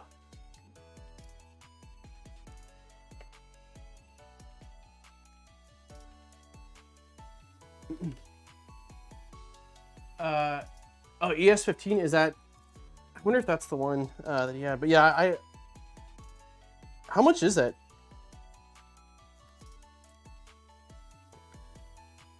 Definitely recommend installing these prior. It seems like the screw down terminals are just barely big enough for the ferrules. So it's definitely not fun to try to install from this angle.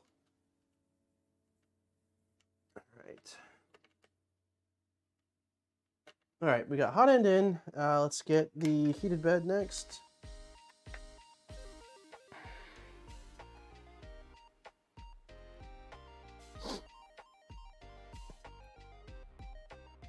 Luckily, there's only a couple we have to do, but yeah, this is not real fun. I can't see what I'm doing. 120 for the ES15. Okay, $100 over there. Charges. USB-C. Ooh, that's cool. Oh, this shows USB-C as well, I guess, but has a pretty big battery for a driver this type. Yeah, that might be a Christmas gift to myself or something.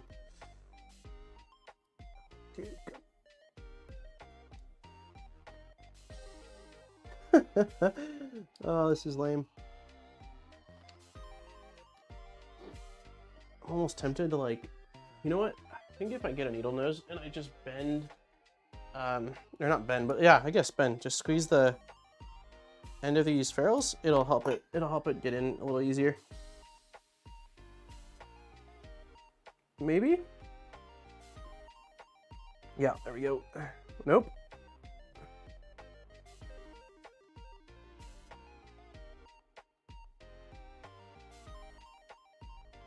There we go. All right.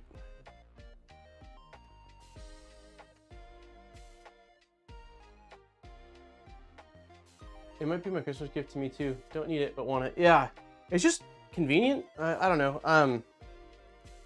I've always like used really not great tools. And basically ever since building the first Voron and streaming, I've realized that I should probably get some better tools.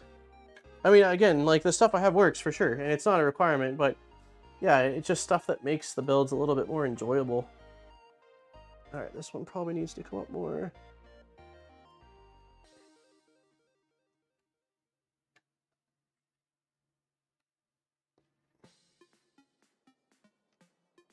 Come on, it's the last wire for the heater bed. I think that the next terminal next to it for the power cable input will be much easier. It's a larger terminal. Oh, it wants to go. Yes. I think I got it. Maybe, let's see, does it clamp down? Yes, it does. All right. Whew, thank goodness. All right, what else do we got? Oh, interesting. So it does show. Green is on the left, which is a model fan. Oh, that's nice. So they do show you. So wait, why aren't you coming out, buddy? Why are you taking the whole? Why are you taking the entire housing with you? There we go. Okay, green's on left, so that's the model fan. Blue, where's blue? There you go. Blue is the hot end fan. Bam. Okay. And then, yep, we got that. We got that. I don't know what this is. Oh, this is the, yep, I do know this is the bed sensor. You go there. Sweet. Okay, what else we got, guys? This, wait, where does this go? What is this? This is a random wire sticking on the side. I imagine you'd be happy with a Bosch 12 volt, the 5-in-1 flash with a round torque. Jeez. Well, G-Funny sent me a Christmas gift, nope, birthday present for my 30th, and it's a, it's in the, oh, it's right here. This thing is sick, and it does have, it's a, there we go. This thing's awesome. It's a Makita drill, and it works great. I'm still a little bit scared to use it on most builds, like for the frame maybe, if I set the clutch really low, but otherwise I'm kind of scared. I just don't want to damage something. Okay, so one thing I'm a little bit wondering about is what in the world is this? I don't remember us. Oh, this must be a limit switch. Yeah, this must be X-axis limit switch, which, how have we already connected it?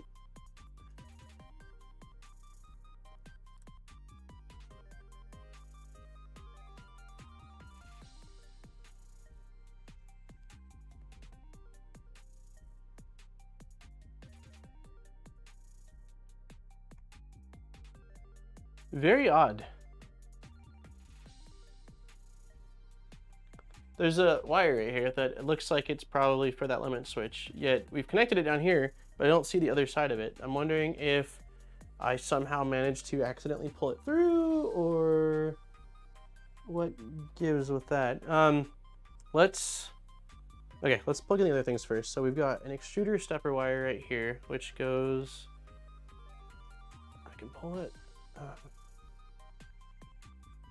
Okay, extruder stepper wire, you go right here, like this.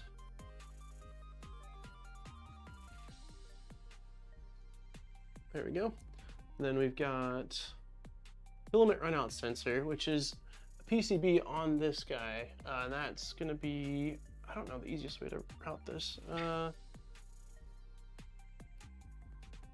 don't know how much I wanna be pulling on you. Maybe if we go like this and like that, we're gonna need a little more slack than that guy. Interesting. Oh, that'll work, I guess. That'll work. We've got just enough. I mean, barely enough, but I think. I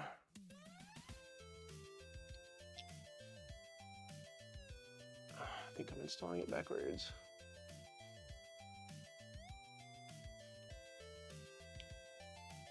I am. Okay, there's that. And then we've got our, this must be our x-axis, right? Yep. So this will feed through right here, like that, and like this.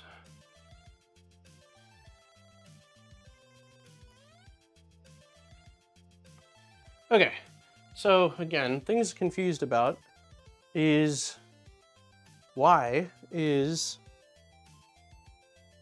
this dangling here? I don't know why.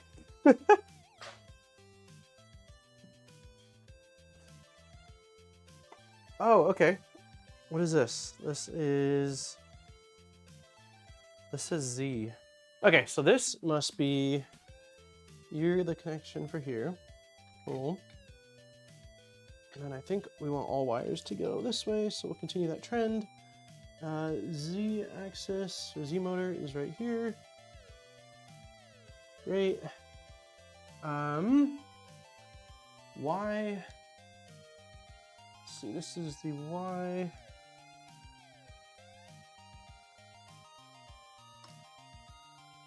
So Y stepper. I'm gonna clean up cables at a later date.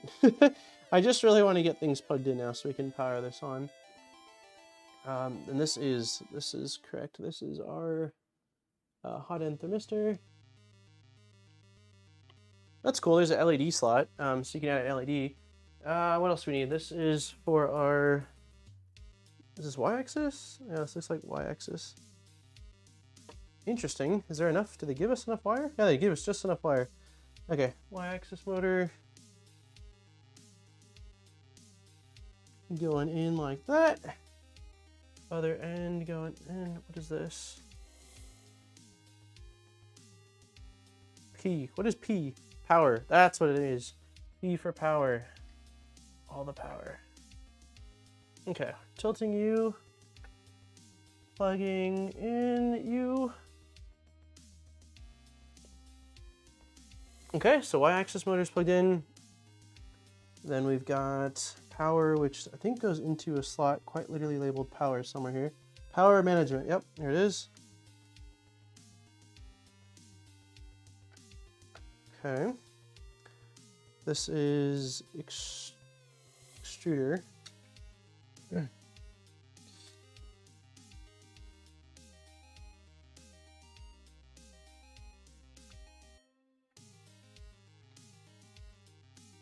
Okay. Where is our...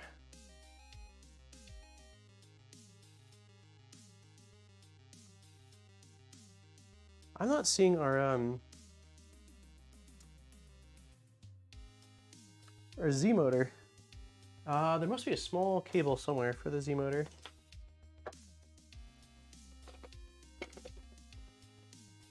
Whew. I hate that I've literally never been able to find Fisherman Galaxy back in Canada. It's literally always out of stock hundreds of time and shipping. Ooh, yeah, that's expensive.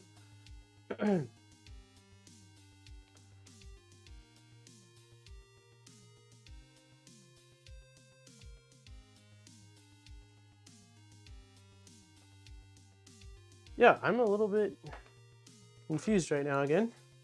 So we've got fan cable. We've got a cable. What I'm not seeing is the stepper motor cable for a Z-axis. RIP. Wait. Found it. Yes! The sense of defeat was starting to set in. Awesome. Tiny little guy. So this is going to be... What is this? Oh. I'm assuming we're going to the E0 motor.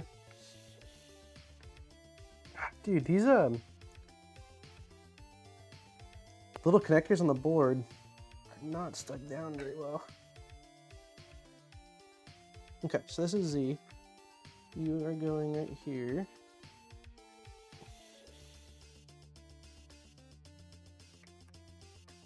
We're getting close. We're getting very close. Bam. Okay. What else? What else? We need power. Probably run power right about now. Let's see, coming out from here. I don't know. I don't know the best way to run this. I guess same general direction is what we'll stick with. Okay, all right.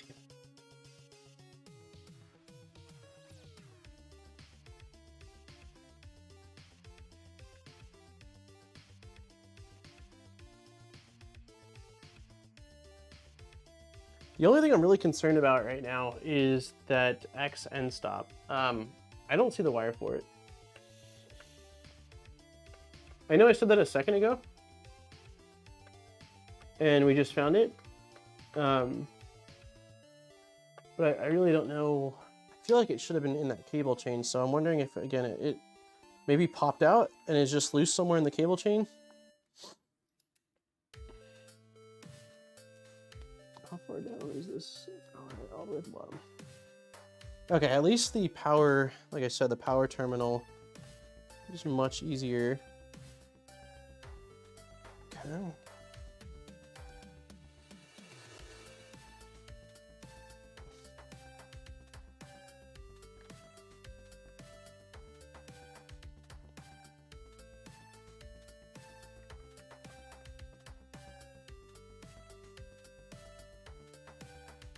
Nope, that is popping out.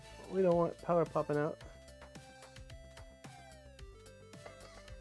All right, let's try it again.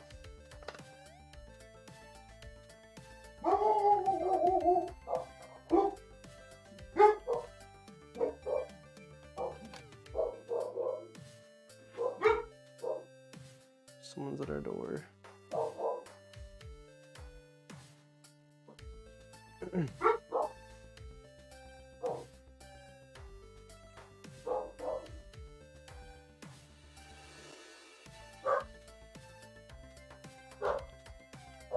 Let's see.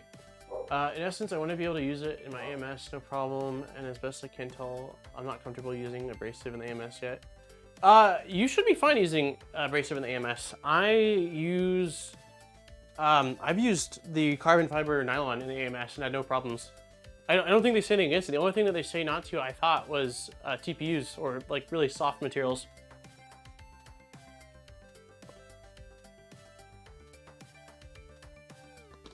Yeah, there's someone at the door. I don't know why. It looks like it's someone selling something. They're gone. Okay. So I think we've got most everything hooked up with the exception of this little power switch that needs to go. We're not going to install the bed leveling right now because I'm really only planning on using that with Klipper, I think. This is going to be funky, isn't it? And then the only thing left is really that limit switch. Let's see if there's anything in the documents about it. I got my Basel nozzle. What are you going to install the Basel nozzle in, John? Okay, let's see. So I said X end stop, right? Yeah, according to this, the X end stop runs through here. So what gives? So we've got the extruder, which is correct. We've got... Dude, the only thing that makes any sense to me is if somehow that cable... Maybe right here? No?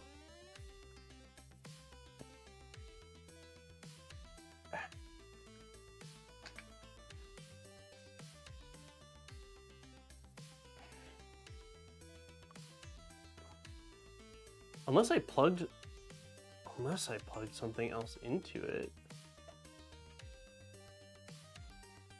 Oh, what's going on? What's going on? Okay, here we go. It shows little black cable connects, and then it goes through here. Okay. Where is... It should be... Yeah, it should be sticking out. So there's a total of 5... No. Total of 1, 2, 3, 4, 5... Come on. 1, 2, 3, 4, 5, 6, 7, 8 things that should be going through this cable chain. We've got 1, we've got 2, we got 3, we got 4, 5, 6, 7. We have 7 things going through this cable chain. Here it is. Here it is. It was falling out of the cable chain. Oh, I need tweezers to grab it.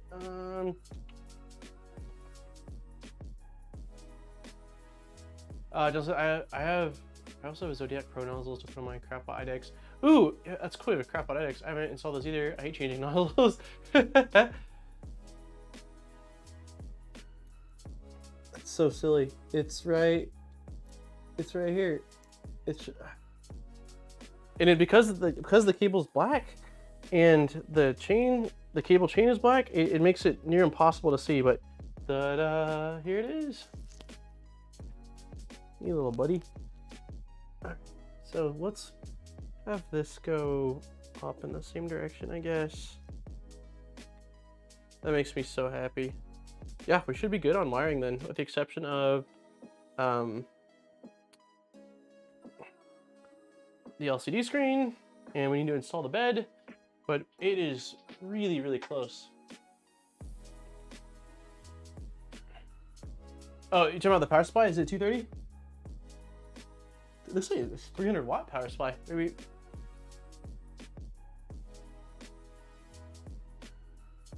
Or no, I missed it. I missed the completely separate conversation. All right, so we've got that. We need to install. Yeah, let's. When do you install the bed on this thing, dude? There's no, like, I don't understand.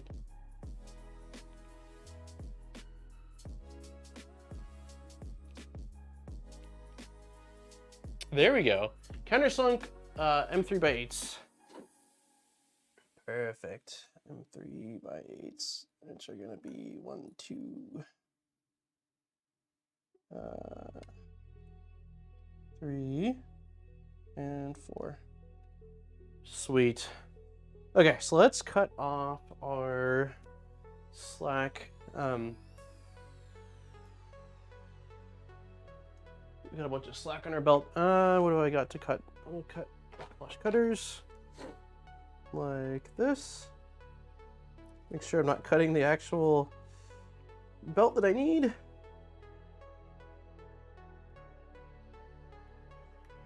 Okay. Then let's get our bed. Probably attach our wires on it. Wait, am I?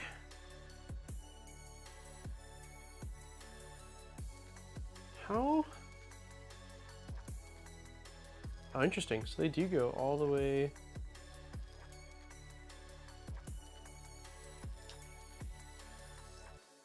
Very, like they definitely did a good job of kind of mapping this out. Because of where they need to be. They have the plugs facing the correct direction, which is something I was worried about. Because they don't give you very much slack. Let's first do these big guys. These aren't as fragile. So, which one's power?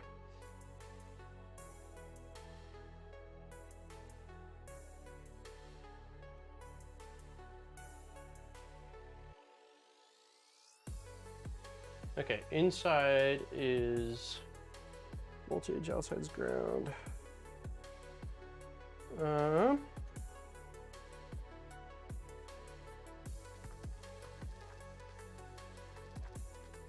takes me 20 minutes to cut a belt.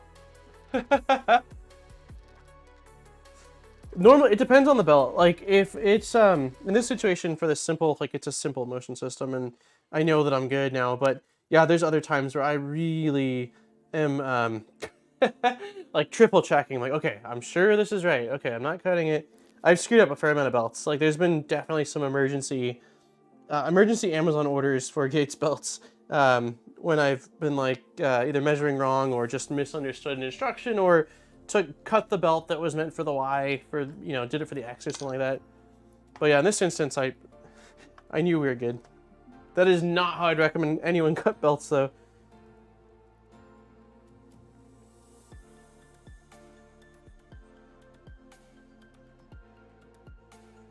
But yeah, most of the time I'm also thinking quite a bit more about it. I wouldn't say 30 minutes, John, but I'll spend 5. That was more like 30 seconds there. All right, cable is going in. We are seated. There's just enough slack to get us to where we need, hopefully.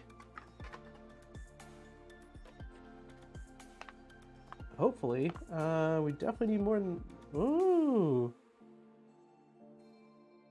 They didn't give us an... Wait. That's how it's supposed to be, huh? It doesn't matter the direction. Does it matter? This is weird. So I'm used to, obviously, like, this is backside of the printer. That's where the power should be for the bed. But in this case, there's definitely not enough slack to get us there. So I guess we go like this. This makes the most sense to have it close to where it's going through the belt, right? I don't think the instructions show. A little bit of a mind melt. It just feels so wrong.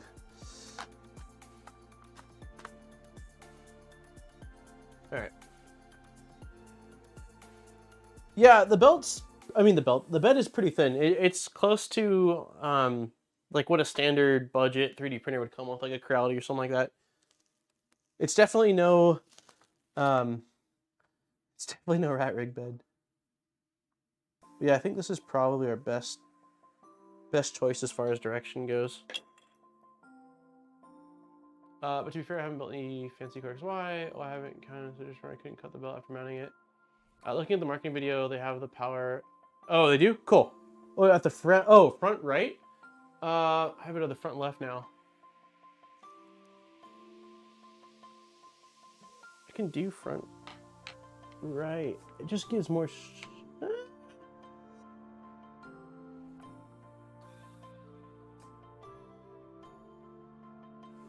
Front right might be fine. We can try that if that's what you're saying. The marketing material shows, and then obviously right now once we get it installed, I'll slide it back and forth a couple times to make sure it slides freely.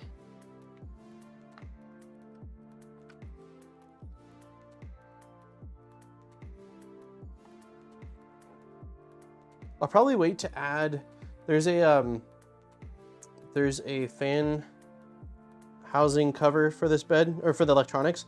I'll probably wait to add that till off stream, just that way we can at least get this thing powered on and take a look at it here. I told Aaron that I was like, today won't be a long stream like last week's.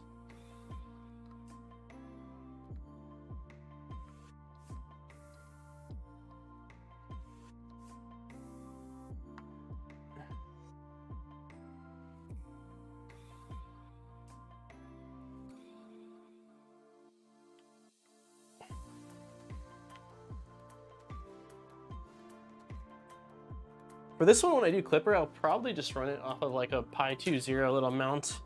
Well, actually, I won't be able to mount it down there. I don't know. I'll figure it out, I guess. Okay. Powder coated PEI bed is in place. Can we slide? Definitely need to do things about these wires. These are going to catch on everything. So I'll have to zip tie that down. USB. There is a full-size USB port off to, like, so yeah, full-size USB. I don't know what, maybe oh yeah, I guess to print from, right? For the LCD screen you can use micro SD or full-size USB, which is kind of cool. Okay, what else do we have here? I think it's just the screen, and I think we're done. Yeah, almost positive. So let's get the screen installed. Screen. Nope. Yep. Okay. And then we're going to be doing self-tapping. Little guys. 3x6s. 1, 2, 3, and 4.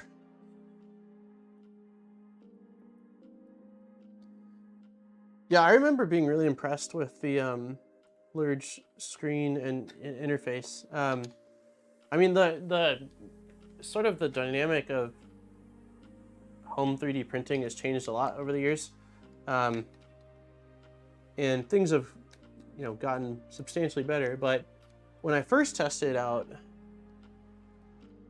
I dropped the screw.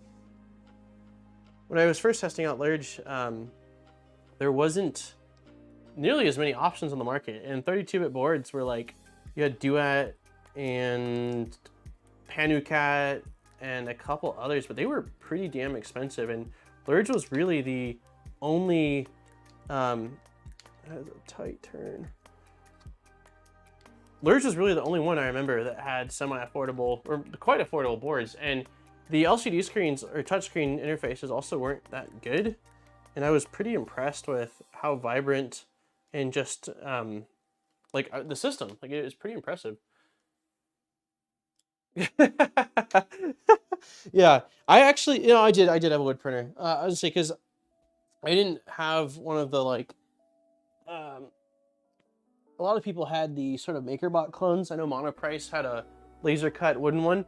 I never had that. I had the DaVinci 1.0, and then I think I went to the Fulgur-Tech 2020, which was a substantial upgrade. It was, you know, i3 using 2020 extrusions, and but I did have quite a few acrylic printers. I think G-Tech or G-Tech was the main company, and yeah, acrylic printers sucked. It just, I mean, like they worked for the time, right? And there was mods that you can print to sort of help to stabilize the frame a bit, but they were just so easy to lose their calibration or become unleveled and stuff like that. It was just not a fun time. I'm glad that we've standardized on aluminum. Imagine moisture resting up your bed level. Hey, what's up, Nazo? All right. I think that's good enough. So we've got those. It looks like we need this guy, which is the power cable. So this, there should be a, looks like there should be a printed part, and there should be a,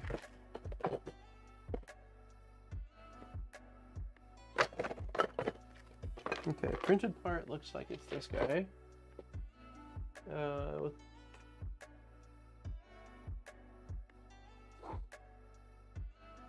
yeah, printed part's this one. So you're going through there, but the thing I'm not seeing is the large nut that holds it in place.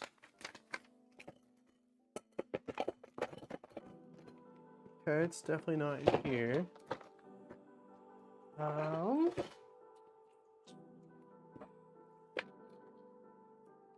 feel like that would have been in here.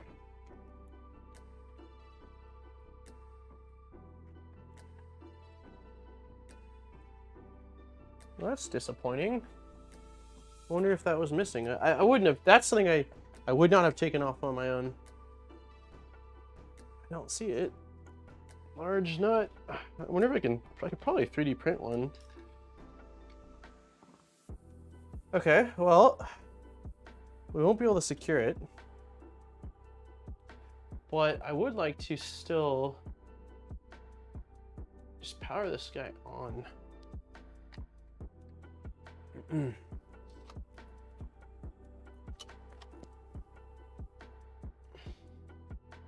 2 5x10s. It must be these guys.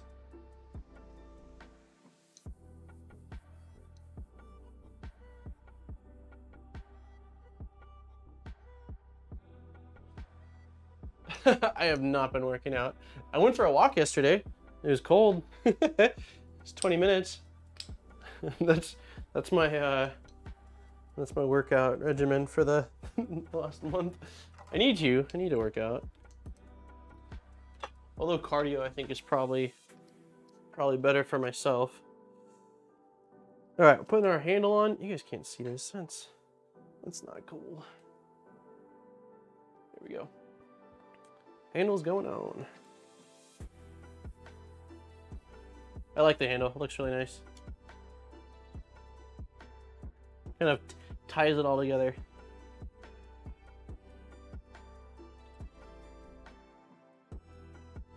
a little annoyed about that stupid nut though. I would really like to have had that. Check one last little sweep here.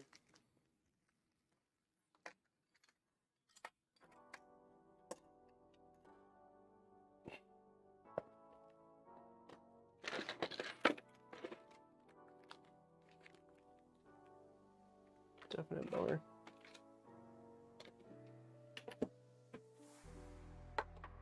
It's not here. There's no way. There's no way. Well, I don't want to fully seat the screen then. Huh. How do I want to do this? Okay, so I guess what we'll do is let's plug. We'll plug the power. So there's a the nut for your switch is still on the switch. Oh my god. Oh my god, Edwin. Oh my god. Dude, all right. There's been two pretty bad moments today. So, all right, in my defense. All right, in my defense. I was looking at it quickly like this, right? Look at it. Right? And I saw it from the side. I was like, "Oh, this is the nut that I was looking for. This is the nut that I've been saddened about." It's insane. Yeah, you Alien, you really know how to really know how to spot the oof moments.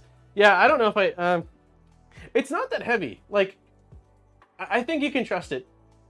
The printer is pretty light. I mean, it's I wouldn't swing it, but like I mean it's yeah, it's you know. That's hilarious though. Thank you, Edwin. Hey Paul, hey, thank you very much. Hope you have a really nice Thanksgiving as well.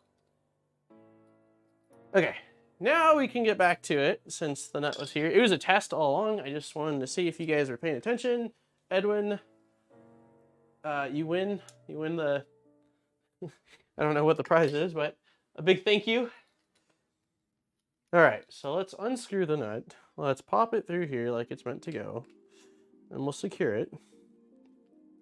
That was wild. There's moments in a day where you shine, and there's moments in the day where you fall short, and that was not one of my favorites. My VZ handles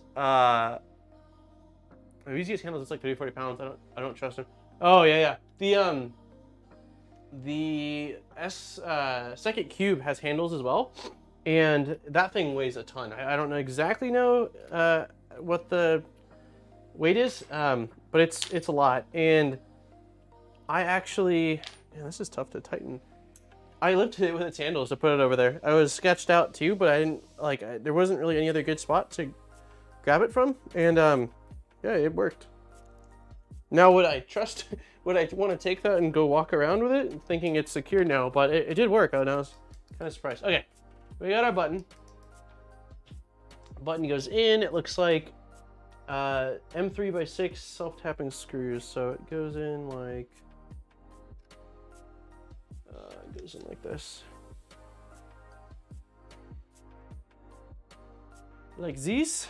And these are not flat screws, I don't think. Nope. Yeah. I don't know if I would have found the screw had you not, or the nut had you not. Like I might have gone and ordered one or printed one or something. And it was staring me right in the face.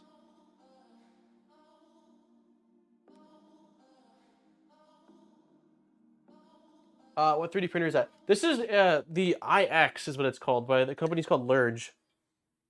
It is a full kit printer, although they do have a fully assembled version, but if you get it from them in a non-kit form, it's with PLA parts. And so unless you're cool with that, I would recommend the build and printing the parts yourself. The parts don't require any supports, if I remember correctly. They're not very challenging to print. I went with ABS, but if you don't have a printer set up for that, you can certainly get away with There we go. That's pretty nice. You can certainly get away with PETG or something like that.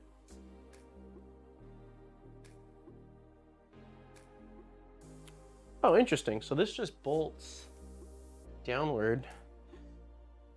So the thing that's going to be really interesting is how in the heck...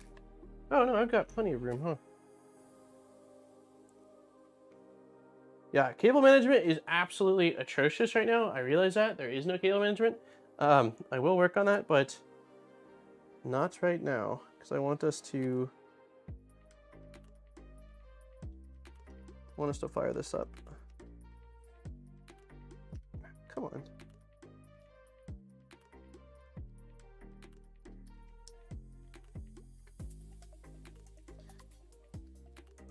Am I putting this in the wrong way? What's going on here? Oh, interesting, I am. It goes sideways. There we go. Okay, we've got this. So this is our power. And next, all that's left really is to bolt this guy down. That doesn't seem right. That seems right. And the bolts are going to go from the countersunk self-tapping screws. I don't think these are the right size for some reason.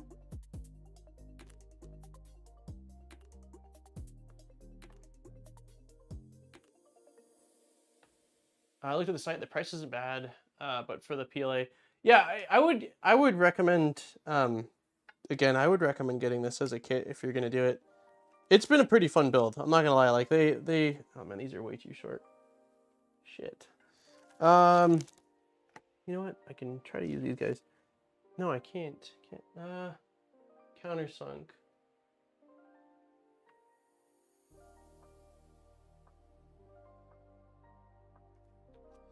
Interesting. Yeah, the build's been really fun. Any mistakes are, as typical, my fault. That might work. Let's see. But yeah, the instructions I thought were pretty dang good. I mean, really good, actually. And it's been a pretty fun build. I'm not gonna lie. I think that most would be able to build this.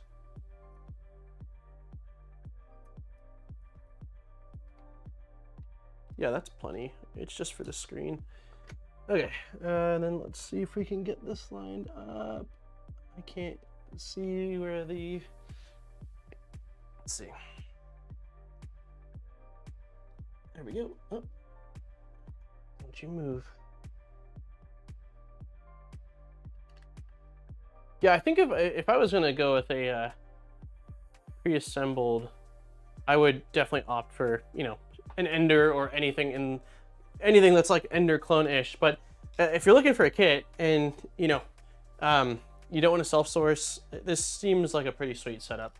Okay, all right, everybody, we're basically ready to rock and roll. I mean, again, there's a I should put the printed cover on. I should put, yeah, let's do that. I was just gonna YOLO it, but we should do that. That's probably the responsible thing to do. Where is the printed cover? This guy. Otherwise, we're probably gonna pinch all of our wires right away, which is not my goal. Bed looks, it is. It's the exact same size as the Prusa Mini, or the Rat Rig V Minion. Okay, which direction does this go? Goes like this. The first print, I'm curious to see if there's anything on the SD card. I also am curious to see, oh, this is kind of cool. It looks like they went with clear acrylic. So, well, okay, so it's kind of cool because you can see inside electronics, and I'm a nerd and I like being able to see the electronics, but it's also not cool because you can't hide your rat's nest. My rat rig still has like just an absolutely atrocious cable setup inside. I got the mod from B3D to like the breakout board mod, where you can make your wires much nicer, but I haven't had the time, or honestly the willpower to redo the wiring.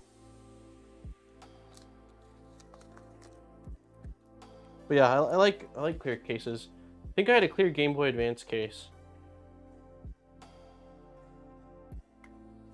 Yeah, as soon as we get this fan on, we are powering it up though, I promise.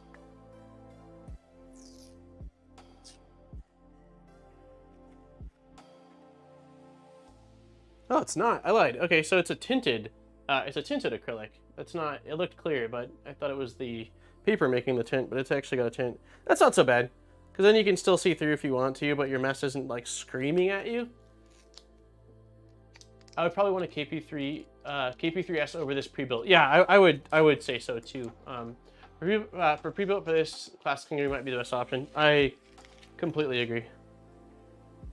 Yeah, I wasn't interested. Like when they first reached out to me about this printer, it's been a couple months now, but I wasn't interested until I saw that it was a kit. And then I was kind of interested. I was fairly interested because like, okay, that's kind of neat. You guys have never done a printer. This is, you know, not like every other printer out there really. And then when I asked them, I said, hey, if you guys really want this printer to, you know, potentially do well, I would really consider opening it up to other firmwares, because I know that, you know, you guys have your thing the way it is, but like, you know, Klipper, I could see people wanting to like at least Klipper this. And so I'm not saying that it wasn't already in motion, but I definitely emphasized it, and then it ended up happening, which is really freaking cool. So okay, so let's attach this. Our fan needs 2 M3. How are we gonna run the wires? That's, I guess, my question, huh?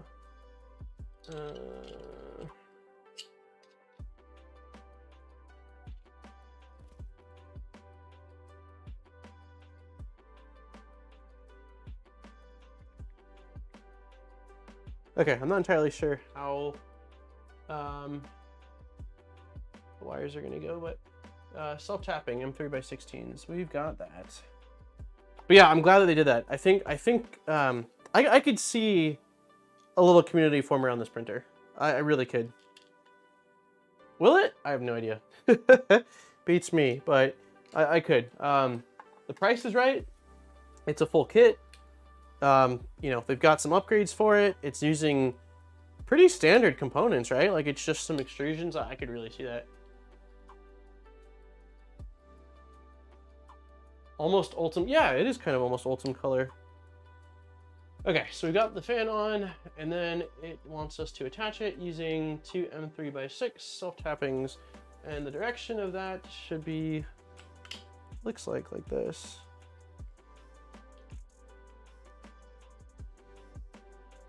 Okay, what am I doing wrong here? Something's off.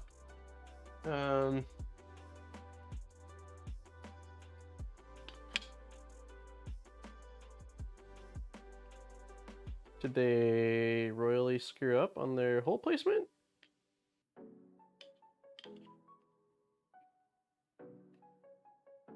I think that they might have goofed.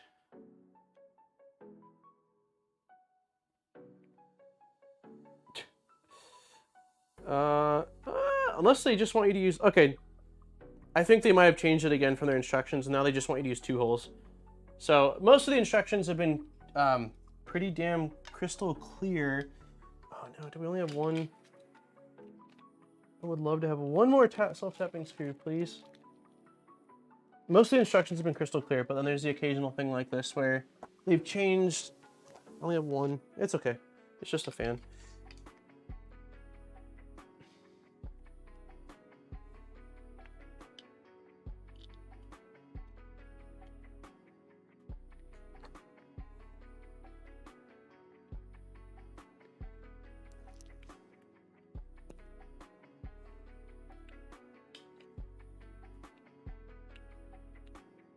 I'll have to find another self-tapping screw to hold this in place later, but now it's okay. My next question is, how in the hell do I... Oh, there we go. It'll just run down like that. So where does this go? This is... Let's see... LED... motor fan. That sounds right.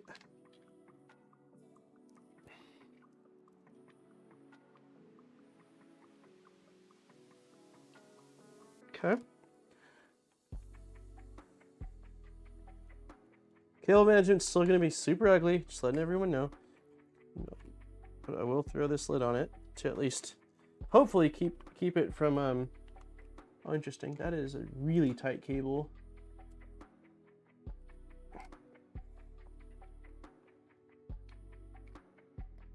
Okay, that guy is definitely not going where I want him to.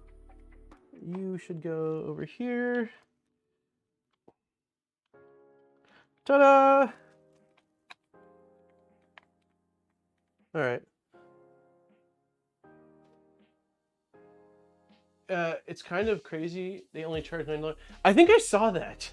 I was like, dude, there's no way. Like, they're not making money on the printed parts. I'm surprised. I mean, yeah, the pricing doesn't make a whole lot of sense to me. I'll be the first to admit that. Okay, now we need the last 4 screws. So we're only missing 1 screw. That's not too bad.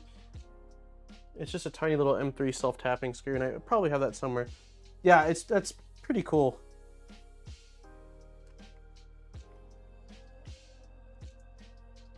A lot of thought has gone into this printer, and that's something that I am pretty stoked on. They definitely, you know, this is not a printer company. They make boards and accessories. So for them to decide to make a cantilever style 3D printer at this price point, like it looks good. Like they really did a lot of things that I'm quite happy with, that more established companies that have been making 3D printers for years aren't doing. So yeah, 1 last screw and then we'll power it on. The cable chains are really nice. Like there's a lot of things about this. Again, cable management still need to clean up a ton, and zip ties and all that crap. But for right now, oh, my stomach is growling.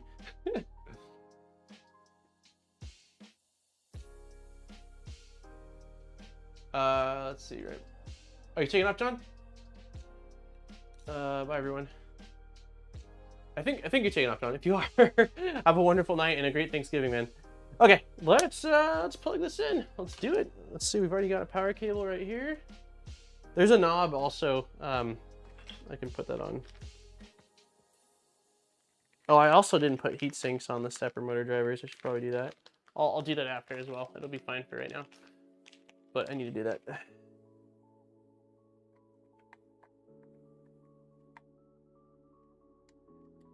Okay.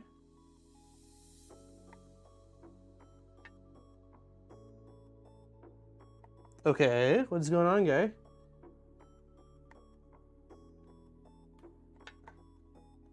Oh, okay. Just gotta be a little bit more forceful about it, I guess. Okay, knob is on.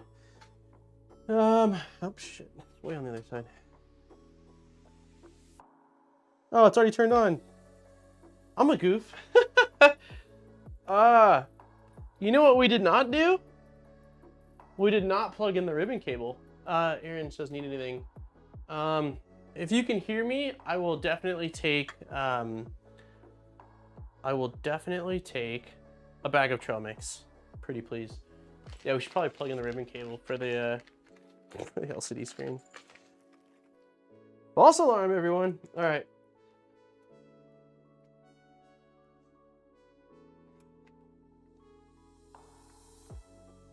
We're gonna do 2 things. 2 things and then we'll be ready. We are going to put the heat sinks on the stepper motor drivers because that's what we should do. Why are you not? Oh, don't tell me it's... No, we're okay. And then I'm going to plug in the LCD and then we'll be back where we were.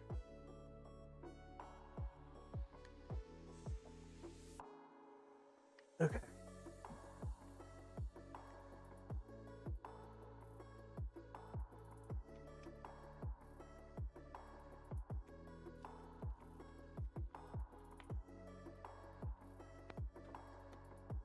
Thank you, thank you, thank you. Ooh, a LaCroix.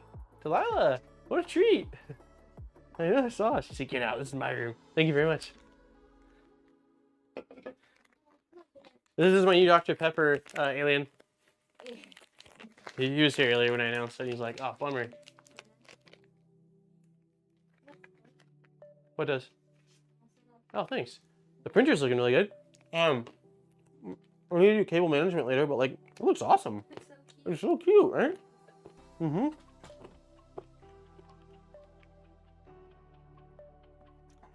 Thank you. I appreciate it. I'm getting closer. Look.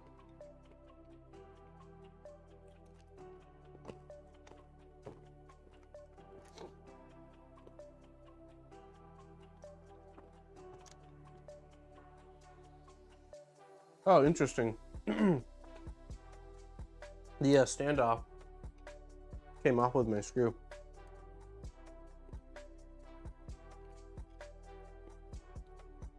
There's Killa. Hey man, I messaged you on Twitter like the day of last stream. I ended up printing out your setup with the brass heat inserts. And I also, come on guy, there we go. Got an inductive probe. We are gonna run it right now just as is stock. Because I'm curious to check out, it's been some years, or at least a year and a half since I've used the Lerdge setup. I also gotta take off the damn screen on the bottom. So I'm kind of curious to see how it's evolved. But yeah, I did end up going with your, which ones? I did end up going with your file because I discovered that they're using basically like manual mesh leveling with the Lerdge firmware. And I don't think Klipper has anything like that. So when I do go Klipper, I'm gonna need some kind of a probe. Hey, what's up, Llama? Happy, what is it, Thanksgiving Eve? Nope, yep, that's right. Mr. Message, hey, no worries. Yeah, your design worked great, man. I printed it right out, and I just went with a, it's like a, just Pinda, not Super Pinda. It had great reviews, and it also matched the color scheme. I mean, really well, actually. So I was like, yeah, it's kind of, feels like it's meant to be. So let's get ribbon cable plugged in. I wish the ribbon cable was compatible with Klipper screen. That would make me so happy. I know it's not, I asked. And I think it's, you know, it's impressive that they've even released a Klipper setup. Wait, I think I gave it on that. Yep.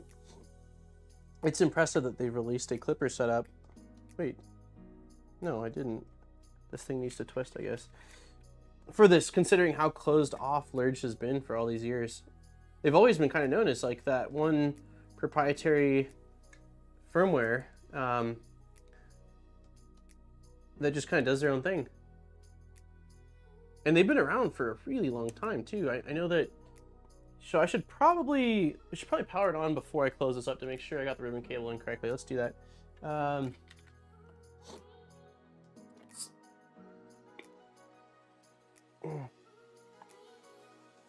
All right, let's see.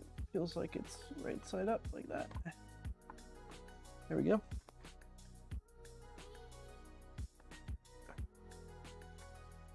Turn it quickly on. Oh, you know, I should probably also press this in, right? No?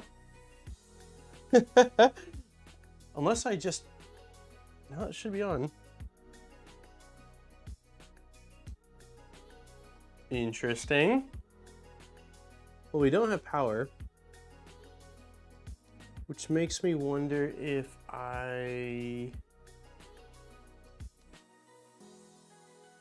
what would I have wired incorrectly? Well, that's anticlimactic. Probably easy to add a mini 1280-64. I did flip the voltage selector, I think early in the stream, because I was like, oh, Zarent would be so proud of me. Let me check really quick. My least favorite part of this build, Killa, was the tiny little electronics box. Was really tough to get everything to fit in there. Voltage is set correctly. Yeah, we've got light at the switch, so that's working. it's the only thing I could really think of would be the little board, the power board that it has. Let me confirm that I plugged in that power module into the right slot on the board. I think I did. I'm assuming it goes into power management, but let me confirm really quick. Let's see. Yeah, it has to be the front right? Yep, it's plugged in the right slot. Huh. I don't know.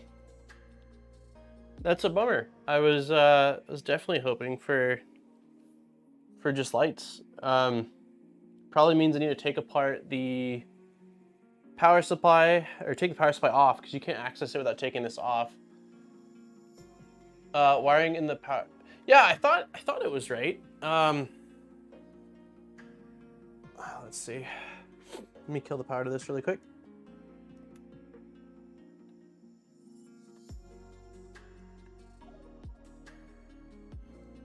Yeah, I definitely thought it was right. I thought I double checked it.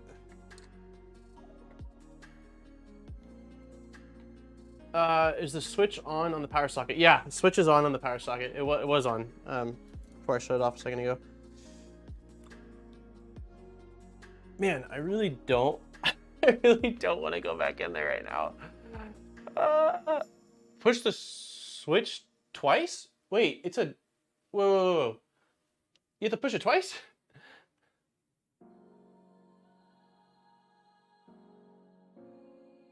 It's a double switch thing? That doesn't... Sorry, power button twice? No, I didn't. If that's all it is, I'm going to be so happy that I just need to push it twice. Oh, you're saying to make sure it... I think it's just an on and off switch, right? Okay, so we've got... That's working.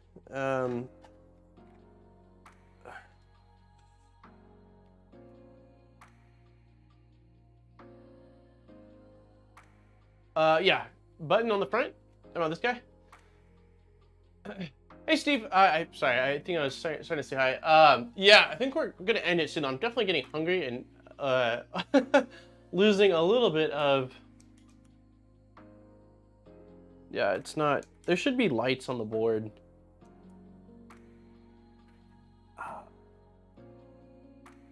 Well, I think what likely is going to happen is I'm going to call it.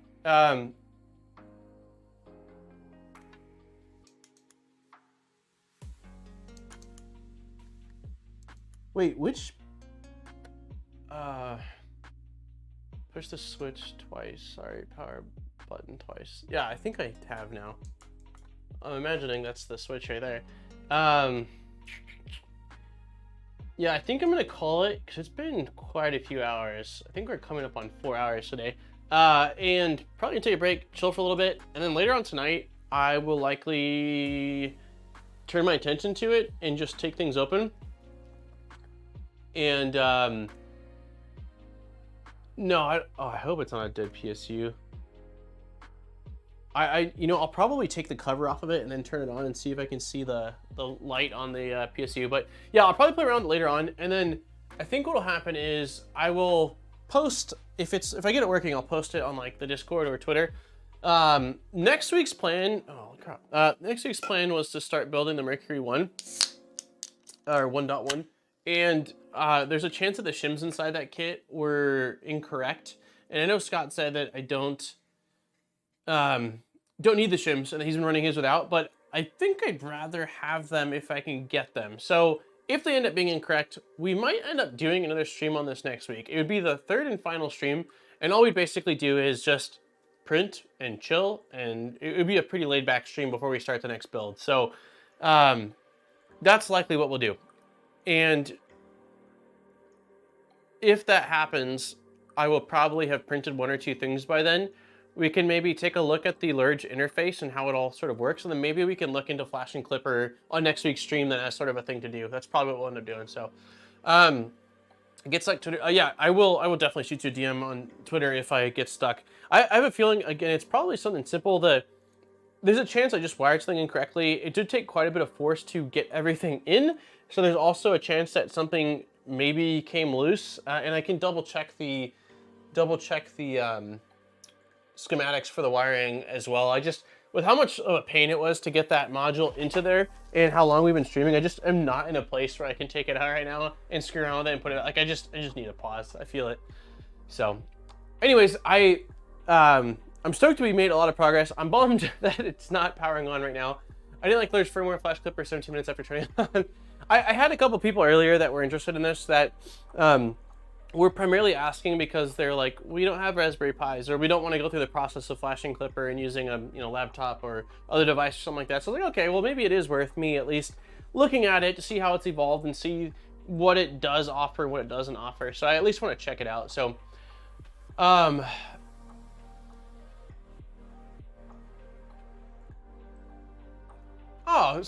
thanks, Red. The onesies were from my wife and I. Amazon didn't allow a gift message on them. I did get the Vector Fitness package. Thanks, congratulations, Ken. Hey, thank you very much, Ken. Interesting. I don't know if we got onesies in then yet. I'll have to ask Aaron, but thank you very much. That's awesome. And no worries. Yeah, again, everyone else, to anyone else, thank you in advance. There's been a couple that came in again that didn't have notes on them, and I was trying to put together a sheet of whoever ordered things so I can make sure to reach out and say thank you, and a couple didn't have anything on them. So do you fix the poser above the switch, or is that just a light?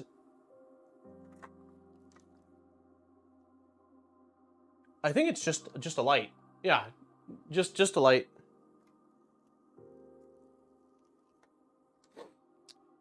So, but let's see, lots of people on Discord who can help out too. Good luck though. Yeah, I appreciate it. All the way on the back.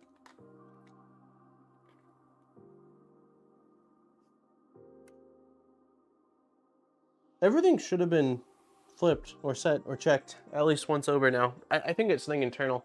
So anyways, on that note, again, I'm going to end the stream. Thank you to everybody for hanging out. Thank you for the chats, donations, the laughs, helping me through this. And I'll schedule next week's stream in the next probably 48 hours here once I figure out whether we're jumping into the Mercury 1 or whether we're going to be doing like a final hangout and print on this guy. But for everyone in the United States, which I think is most of the viewers now, because I think most of Europe went to sleep, happy Thanksgiving, early Thanksgiving. I hope everyone has a wonderful Thanksgiving day with your families, or by yourselves, or with your pets, or whoever you're hanging out with. And yeah, I look forward to seeing everybody hopefully next week. Have a wonderful night, and I will talk to you guys then. Bye, everybody. I know, I'm sorry, Killa. I talked about you earlier, man. I was like, yeah, Killa. Like at the beginning, I was like hyping up your printed part, and then you were nowhere to be found, man. Anyways, bye everyone. Bye Steve, bye Killa, Edwin, Pi, Jax. I hope everyone has an awesome awesome Thanksgiving, and I'm gonna go eat some food and chill for a little bit. Bye everybody. Bye Luke, bye Delmar.